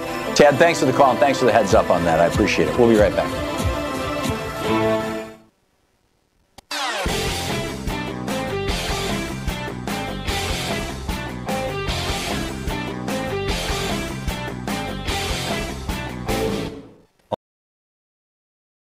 Hi, I'm Heather with Free Speech TV. Your support, whether through giving of donations, volunteering, or even spreading the word, has made it possible for the only independent progressive news network to sustain for more than 20 years. Now, you can give to Free Speech TV through the Branch of Gratitude. This program is a sustainable way to give that reduces waste through paper mailing, postage, and staff hours. By choosing to participate in the Branch of Gratitude, you are joining hands with the socially conscious community and sending a message to the world that Free Speech TV is not only here to stay, it is here to thrive.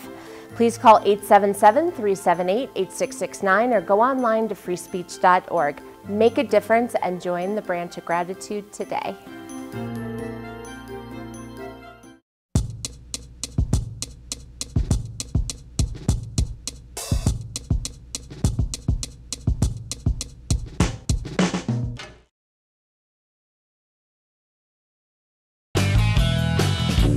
Welcome back. And Marilyn in Los Angeles. Hey, Marilyn, what's on your mind today? Well, Tom, I was listening to you when you talked about Lancaster, California being the solar capital. why not Puerto Rico? Oh, this is Elon Musk is proposing that. Already down. You see those poles on the ground. Put solar on every single house that is rebuilt. Put solar all over the island. No gas cars, only solar. Just make it a solar city. Yeah. Elon Musk is actually proposing that. You know, the guy who is the founder of Tesla and I think has an affiliation with or was the founder of Solar City. And the Puerto Ricans have said, you know, yeah, we'd love to work this out. Let's see what we can do. I'm guessing, though, that the Trump administration will probably try to find a way to throw a monkey wrench into the works. But yeah, as they rebuild Puerto Rico, if they were to do so in a completely green way, it would be an extraordinary thing. It would be a great demonstration project. And I mean, of all the places on Earth, the sun shines there almost all the time. And even when the sun doesn't shine because it's cloudy, there's still, you know, it's close enough to the equator. You still got really intense sunlight getting through, which will power solar cells. I lived in Germany for a year. It's the cloudiest country in Europe. And yet it's, I believe, has the most solar energy of any of them. So yes, brilliant idea, Marilyn, and let's hope it happens. Thank you for the call. Carolyn, is it Carolyn or Caroline in Palm Harbor, California? Hi, Tom. Can you hear me? I hear you fine. Yes, can you hear me? Carolyn? Carolyn? I think Carolyn has vanished. Chris in Albuquerque. Chris, can you hear me? Hello? Chris? Yes, I'm here. Hey, you're on the air. So what's up? Oh, okay, Tom. Thank you. I'm going to kind of move to a different spot. I wanted to give you an update on the local mayoral election here in Albuquerque. Okay. There was about 11 or 12 candidates, and Tim Keller made it to the final two. He's going up against a Republican. I'm just going to stress though that Tim Keller he's running under public financing, so we're going to have a runoff now in November, and I'm just kind of urging people. I know this is a national show. But regardless, though, I'm just kind of urging the people to get out there because Tim's going to need the vote now in November. Sure. Yeah, and 1350 AM in Albuquerque carries our show, and Sirius XM is all through Albuquerque and Free Speech TV and everything else. So yeah, okay, Chris, thanks for the message. Eddie in Texas. Hey, Eddie, what's on your mind? Eddie in Texas. There's something funky going on here. Trevor in Aloha, Oregon, if I have that right. Trevor, what's up? Hey, Tom. I'm here. Yeah, great. So what's on your mind, Trevor? Great. I don't know if it's appropriate or not, but I think welcome back to Portland's in order. Thank you. Yeah. Yeah. Great to have you back. Was a big fan of the THC back in 620 days. That was great, by the way. Okay. Yeah. Anyways, I wanted to drill into something, and I'll be really brief, is the prospect of requiring gun owners to carry insurance. Mm-hmm. I've been kind of drilling into it for quite a long time. And the biggest argument I get is that it would produce an undue burden on gun owners. Haven't we drilled enough holes into the gun debate to go ahead and have that challenged by the Supreme Court? I'm not sure this court, but yeah, I would think so. This is not something, my suggestion is completely consistent with the Second Amendment. There are states that regulate guns and gun owners in some ways, even more aggressively than what I'm proposing. I'm just suggesting this is a very, very simple baseline national standard. And if somebody says, hey, what about the rights of gun owners? I'm saying, what about the rights of the people who are killed by guns? I mean, it's 20, 30,000 Americans a year, and another 10,000 or so who commit suicide every year. Once a gun comes into a home, the risk of suicide in that home is increased 500%. When a gun comes into a home, the risk of a child dying in that home because of that gun is increased. When a gun comes into the home, the risk of domestic violence becoming murder or suicide goes up. guns in homes make people less safe. It's a statistical reality. And the problem that we have is that statistical reality has not been acknowledged by our media. The NRA and their friends, the weapons industry, do everything they can to obfuscate this, to make it, to pretend it's not there, to pretend it's not real, and get their front men to go out there and do the whole song and dance. But that would be my answer to it, Trevor.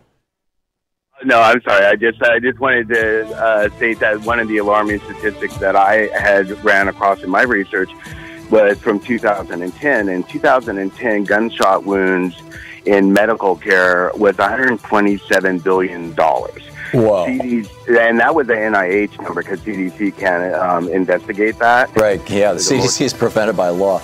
Trevor, thank you for that. That's extraordinary. Thank you very much. We'll be right back. You're listening to the Thom Hartmann Program. Call 202-808-9925. We'll be right back with more of your calls, my thoughts, and the news of the day right after this.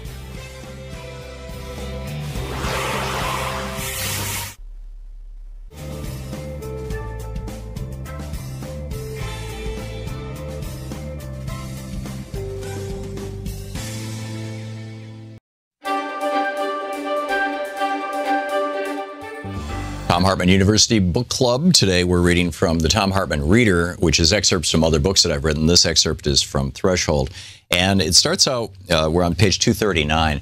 It starts out with, I went to Corral, Peru. It's a town that, or the first mother city, the first original city that has ever been discovered intact. It's 5,000 years old. It has been buried for 4,000 years. It was just excavated in the last decade. I went down to Peru. We did our radio show from there. And I met with Dr. Ruth Shady, who is the anthropologist and archaeologist who's running this. And she said, well, as we sat and ate, I asked her what was the most significant fact about Corral. Here, she said, the civilization was different, contrasting the Corral of 5,000 years ago with the city-states that were emerging in Egypt, India, and Asia at that time. The focus of the culture here was different. When this civilization was formed here, peace was very important. There was no war. She paused and looked at me with a glint in her eye. Why?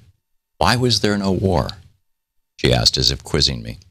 It turns out they found this city that had been there for 1,000 years, and there wasn't a single instrument of war or violence anywhere in the city. Music, dancing, flutes, amphitheaters, no war. So then we jump to page 244. Are we innately evil or good, warlike or peaceful? In 1634, in his book Leviathan, Thomas Hobbes stated our culture's assumption of the essentially evil nature of humans, saying that life without the iron fist of church or state would be war of every man against every man, resulting in a society where life is poor, nasty, brutish, and short. A generation later, Jean-Jacques Rousseau and John Locke challenged Hobbes, suggesting that evidence from tribes being discovered across Africa and the Americas by European explorers demonstrated that instead, the natural state of humankind was good, egalitarian, and peaceful. The thinking of Rousseau and Locke explicitly and overtly influenced the founders of the United States, particularly Thomas Jefferson, who saw verification in it in his own contact with Native Americans. Thus began America as an egalitarian experiment, an experiment that has been expanded and developed by nearly 100 other nations in the world that claim democracy, particularly the countries of Northern Europe, where once feared and warlike people, most notably the Vikings of Norway and Sweden, are now among the happiest and most peaceful and self-sufficient people in the world. Yet the Hobbeses of the world are currently ascendant in terms of both war on humans and war on the environment. But what should be done? As I said in Leonardo DiCaprio's environmental documentary, The 11th Hour, the problem is not a problem of technology. The problem is not a problem of too much carbon dioxide. The problem is not a problem of global warming. The problem is not a problem of waste. All of those things are symptoms of the problem.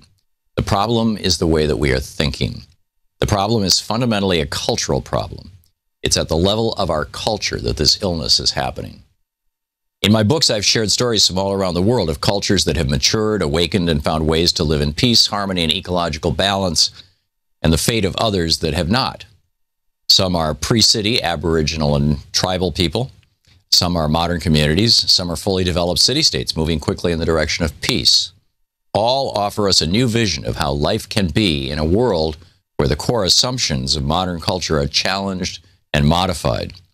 This is not a radical or new age or easily dismissed concept. It started with the Enlightenment of the 17th century. Its first experiment was the founding of the United States in the 18th century. Flawed, but a great experiment. It flowered throughout the world throughout the 19th century as nation after nation flipped from warrior king states to democracies. It found global acceptance in the 20th century with the foundation of the United Nations, the first international organization whose single explicit purpose was to create, promote, and maintain worldwide peace.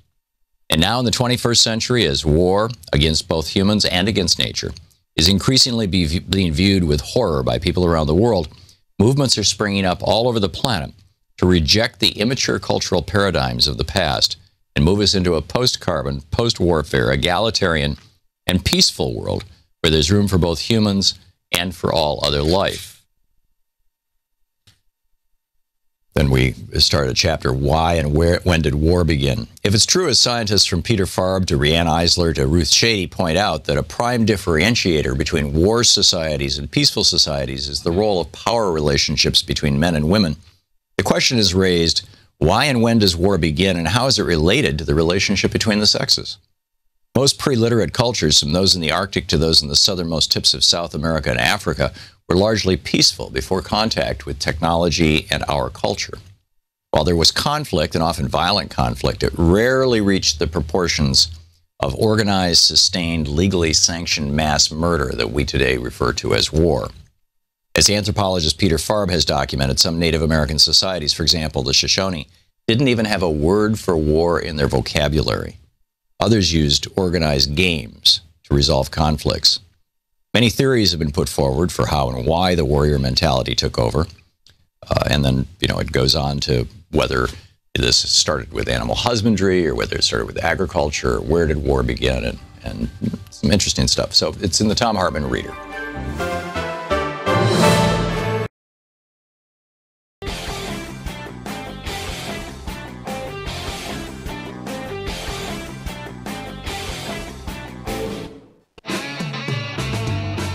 Welcome back. Thom Hartmann here with you, and Jonathan in Portland, Oregon. Hey, Jonathan, what's on your mind today? Hi, Tom. Hi, how you doing? Glad to have you back in town. Thanks. Me too.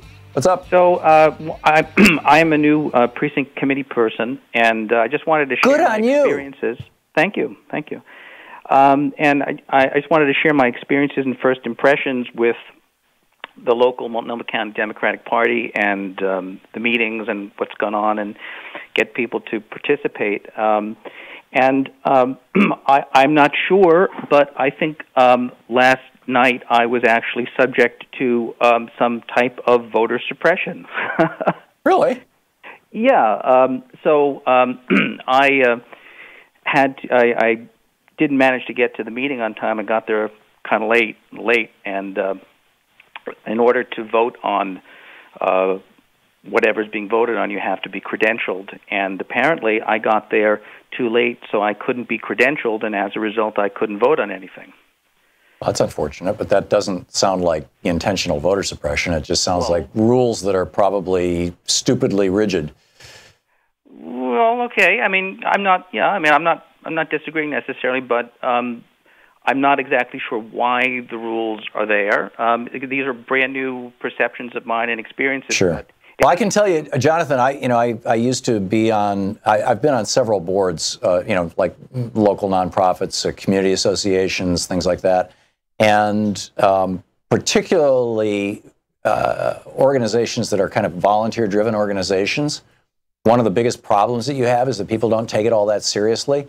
And so if the meeting's supposed to be at 7 o'clock and you actually have work that needs to be done, and people are still straggling in at 7:20, 7:30, 7:40, and you don't want to go through the whole presentation all over again. And so how do you incentivize people to, damn it, be here at 7 o'clock?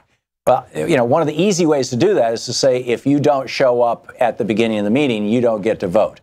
or you have to sit in the back, or you don't get to speak, or whatever. I've seen those kinds of rules put into place in nonprofit boards that I've been a member of, specifically for the reason of incentivizing people to be there. On a for-profit board, it would be, hey, you don't get your paycheck for showing up, because board members typically are paid in for-profit organizations.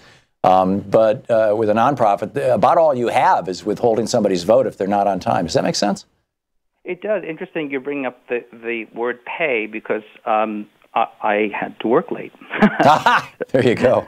Yeah, which is unfortunate. I wasn't paid to be there, but just a few of the other things that I noticed. I know that they're issuing surveys to the precinct commissioners and online, and the surveys are being hosted by a private commercial organization that does not have the best record of privacy.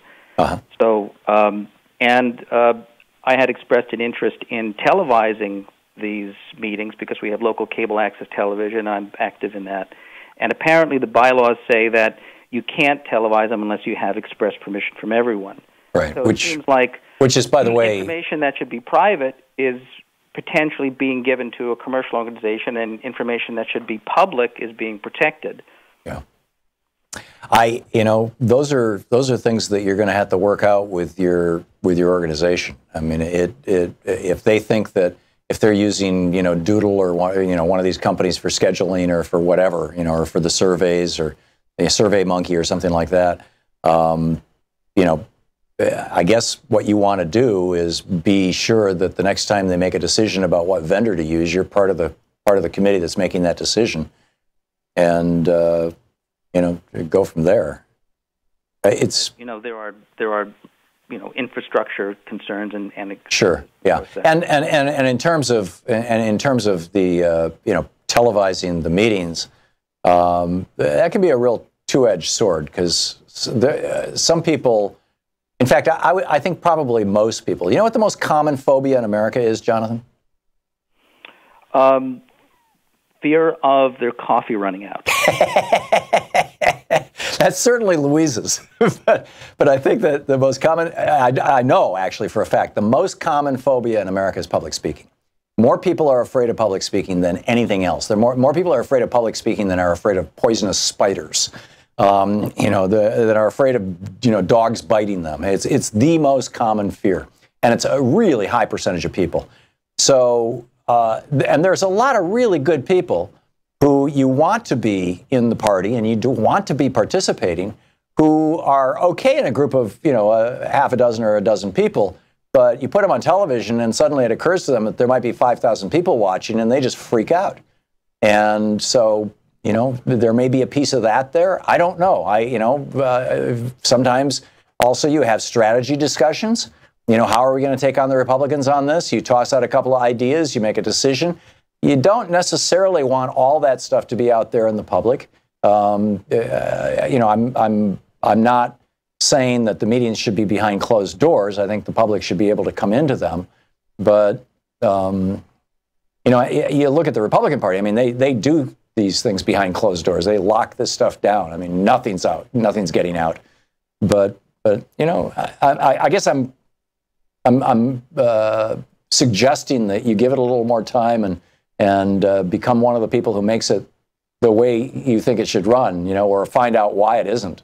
I intend to. I'm not discouraged in the least. But what I find is that it just is something that I think should be reported on, and doesn't seem to be. Even local news, won't carry these things. Yeah. Well, and, the way that you get that changed is, and this would be something to bring to your next meeting, is, hey, how about at the end of every meeting we write up a summary of what we are proud of that we accomplished or decided, and issue a press release. Yeah, and there, for all I know, there may very well be that mechanism, because I'm too new to the game to even know those things. I doubt they're doing it. It's probably not something that has occurred to a lot of people, and maybe it's something that they wouldn't want to do. But that would be a way to do it. Jonathan, I got to move along, but good on you for becoming a precinct committee person. That is a marvelous thing. I honor your commitment and your work, and congratulate you. And thanks for the call, Jonathan. I got to move along though. Edward in Capistrano Beach, California. Hey, Edward, what's on your mind today? Gentrification. How you doing, Tom? I'm well. Yeah, gentrification. Boy, I've seen it up close and personal. When I was living in Washington, D.C., we were down in the Southwest in an area that was fairly low income, and then they built this wharf thing, and our taxes doubled, and all kinds of people got pushed out. Yeah, yes. It's going off the hook up in Portland right now, too. Yep. I live in Southern California. My wife and I have lived it now for 20 years. I heard a gentleman just call from Denver. It's up 46%. I went to wolfstreet.com. He has some good graphs on it from the Schiller Index. Mm-hmm. It is not indicative of a healthy society or a healthy market. No, it's indicative of a widening chasm between the wealthy and the poor. The homeless down here is incredible. I live in a very affluent area, very. And you just go right down to Dana Point, down in this Capistrano Beach area. Homeless everywhere. People are one paycheck away, and it's happening all the time. It's really sad. Yeah. So do you have a proposed solution, Edward? Well, I mean, the banks and the central banks, quantitative easing went to to push these asset prices way back up, and they've been successful at doing that. You have foreign money coming in Southern California, for example, in Irvine. Chinese are parking their money here because where they live, they don't really own their homes or land. Right. And they've been it's a way of laundering money. And this is not just here. It's London. It's all over the globe. It's in Sweden. It's in Norway and Denmark. Yep. And you have, like in London, you have, I forget the percentage of flats that are empty, that are just sitting there empty. Yeah. Yeah, I have heard that one suggested way to deal with some of this problem, and I think I know 1/7 of all American assets right now are foreign owned, and that's largely the result of 40 years of a massive trade imbalance ever since Reagan, and well, not just Reagan. I mean it's NAFTA and everything else, but and I saw an article some months ago about the mind-boggling percentage of homes being bought in California by Chinese investors, basically, and they're just wealthy people in China who are trying to get their money out of the country in case the country crashes or the regime changes or suddenly they're out of favor or whatever, and they're buying houses and they're not necessarily renting them out, and many of them are empty. So maybe one solution would be to have some sort of local zoning ordinance that says that if a home is empty over a certain period of time, that's the equivalent of not paying your property taxes. We can repossess it or something. That's what they're trying to do in London. Can I add one caveat? Sure. Okay, so we have this thing that goes on with Alan Greenspan and lowering interest rates so they can jack up the principal valuations pre-2000. Right. Then you have Bush come in, you got the whole ownership thing, and then they totally launched a subprime thing. So they do this. You got the front-end theft. Then the back-end theft comes when the central bank then gives them trillions of dollars, including groups like Blackstone, to go out and buy huge swaths of residential properties and shorten the supply, and they constrain supply, and they lock other people out. Even when the foreclosures were happening, only all cash buyers would get that stuff. Right. This stuff is rigged. Yeah, the system has been rigged in many ways, and Americans know it, and that's why in part, it's part of one of the reasons why the guy who came right out and said the system is rigged is sitting in the White House right now, which is a tragedy, but you're right. Edward, thank you for the call. It's an important issue, and it's an issue that deserves more than just 2 minutes on a talk show. We'll be circling back around to it as time goes on. But thank you very much for the call. We'll be back with more of your calls right after this.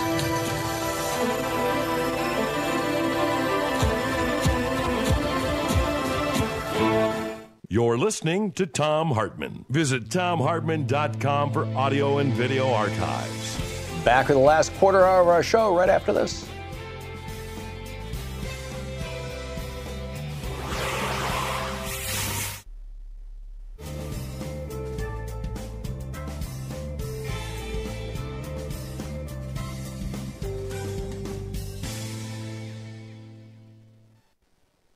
And welcome back. Patty in Claremore, Oklahoma, watching Free Speech TV. Hey, Patty, welcome to the program. Thank you for calling. Thank you, Tom, for taking my call. You have some really, really, really smart listeners, and I learn so much on your program every day, and I enjoy it thoroughly. sometimes they appear to be so smart that my little problem doesn't seem quite so important after listening for a while, but I'm going to share it anyway. You had a book review last week about the meat racket. I think it was written by Christopher Leonard, and a little issue has came up in the state of Oklahoma. It was written up by the Daily Coos, and it showed up on AP this morning that there is an organization in Jay, Oklahoma, that professes to be a rehab center, a recovery center for alcoholics and addicts, and they actually apparently have a contract with the state of Oklahoma to rehab prisoners, and in the process, they put them to work in a chicken processing plant that has some affiliation with Tyson. Yeah, this is essentially slave labor. It's called the Christian Alcohol and Addicts Recovery Incorporated. Mm-hmm. And 3 people that have been residents there are filing a lawsuit against that corporation, claiming mistreatment, and they don't get paid. And if they have a workman's comp claim, the corporation keeps the money that they get for workman's comp. And the people, some of them are prisoners, and some of them are people that are there seeking some form of drug or alcohol recovery.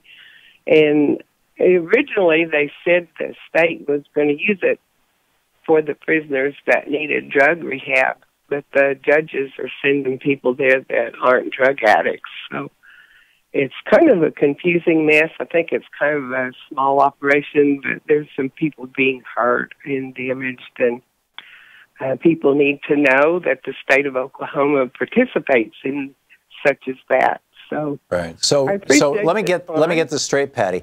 The state of Oklahoma, people. I think what I heard you say is that people coming out of jail or people who are in need of drug and alcohol rehab are being farmed out to a for-profit corporation that is essentially putting them to work, but not paying them what would be a normal wage. Is that part of the equation? Because that's what we see down south. This is actually part of their sentence. It's people that have been found guilty of some crime. Right. And are being sent there, and no, they are not being paid, and neither are they being compensated. Yeah, this is the one exception. There's an exception in the 13th Amendment that says, other than I don't have my pocket constitution with me right here, so this is from memory, and I know it's not word for word accurate, but basically, other than people who have been convicted of a crime, no one else shall be a slave or forced to do slave labor in the United States. And so prisons have the ability to functionally be slave labor camps. And I think it's one of the reasons why we have the highest prison population in the world. And now you've got corporations jumping in on it and making money off it. That's just a terrible, terrible thing. Patty, thank you for the call. Thanks for the heads up on that. That's an amazing story. We'll be right back.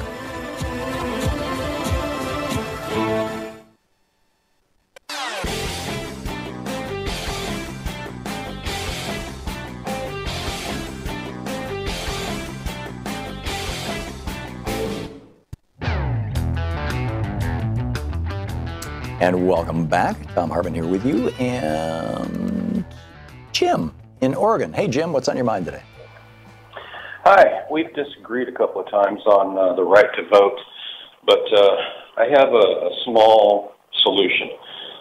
We need to enter a piece of legislation. Bernie can do this, and I'm going to call him on it, that simply states that all votes in federal elections shall be counted, and that includes provisional ballots. Now, that's only a small step, I understand, but it is a step. And you know that right now that legislation would not make it through, but at least it would give an argument that, look, these people voted against us, or they wouldn't even bring it up for a vote. They don't want your vote counted. What do you think? I like it, Jim. I agree with you. I think it's a great one, and you're also absolutely right. No Republican would ever vote for that, because the whole Republican, we're going to hold on to power strategy here We're going to get power and hold on to it.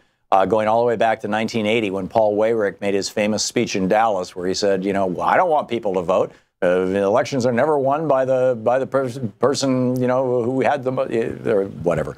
Now, many of our Christians there it is. have what I call the goo-goo syndrome. Good government. They want everybody to vote. I don't want everybody to vote.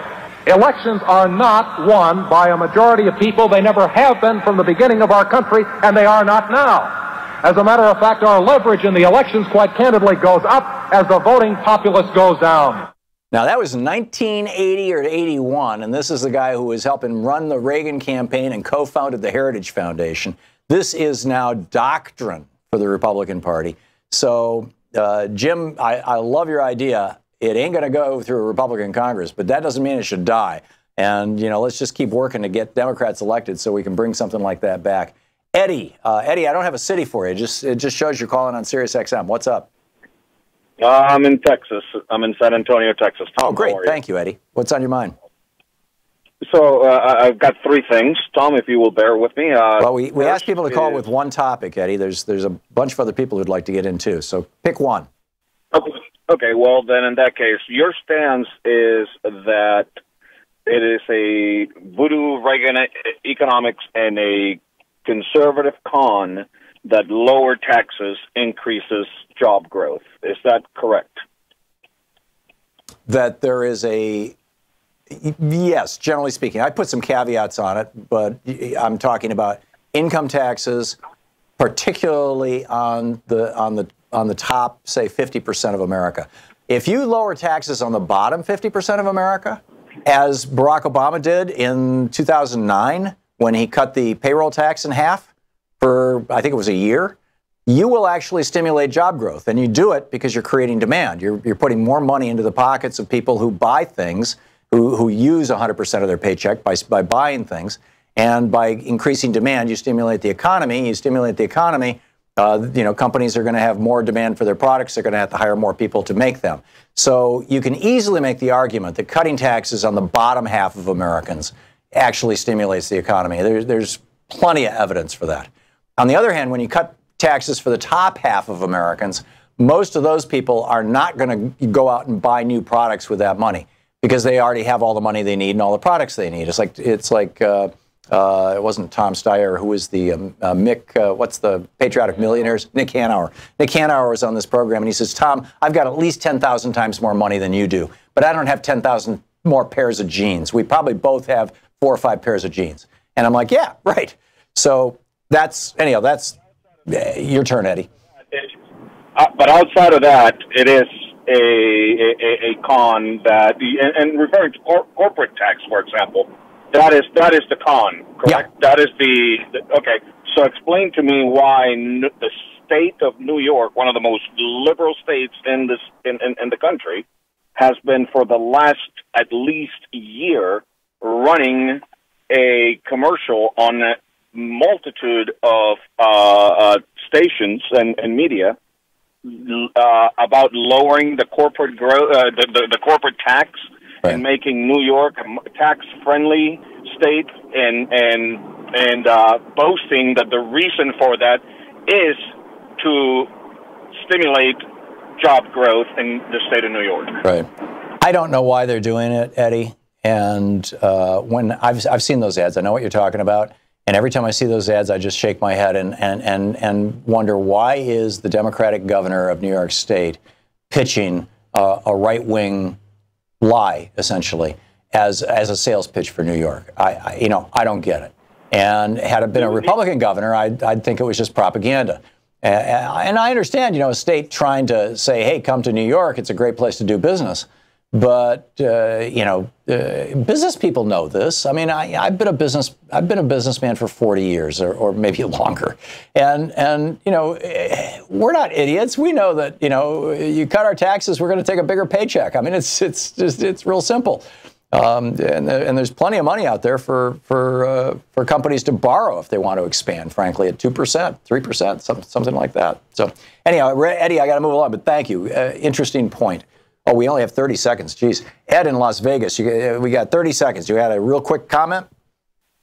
Yeah, just was hoping to get in when Greg Palast was on. Not trying to relitigate the primary, but if all the levers that were put into place to rig the primary and we're not doing anything about it, the superdelegates, everything else, are we going to run the same situation in our next election? Hopefully not, but that's something that the Democratic Party has to work out, and it's a good question to put to Keith Ellison the next time he comes on the program. He's the vice chair, of the, I believe, of the DNC. I think that's his title, or number 2 guy anyway. Yeah,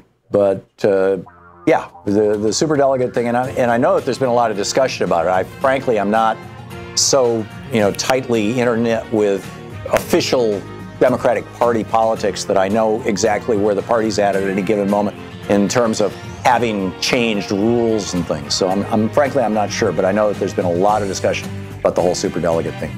Thanks a lot for the call. Thanks for being with us this week. It's been a great week. We have successfully built this studio in Portland. We will be back in D.C. from time to time as well.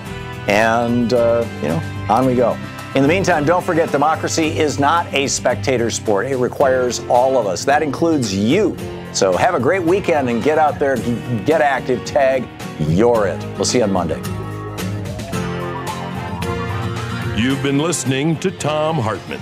For audio and video archives, visit thomhartmann.com.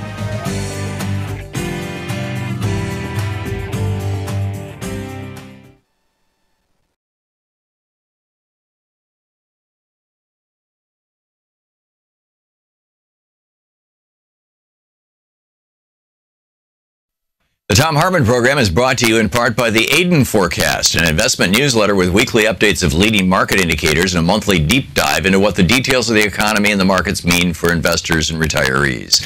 On the web at aidenmarkets.com. Wines have some of the highest pesticide levels in our food chain. This hour brought to you by ecowine.com. Pesticide-free wines, organic wines, imported from France by the Organic Wine Company, ecowine.com. Hartmann Program is brought to you in part by Super Beets. Super Beets are sourced from non-GMO beets, and they're packed with dietary nitrates, helping to produce nitric oxide for more energy, stamina, and support for healthy blood pressure levels naturally. For more information, call 800-223-8242 or visit tomsbeets.com.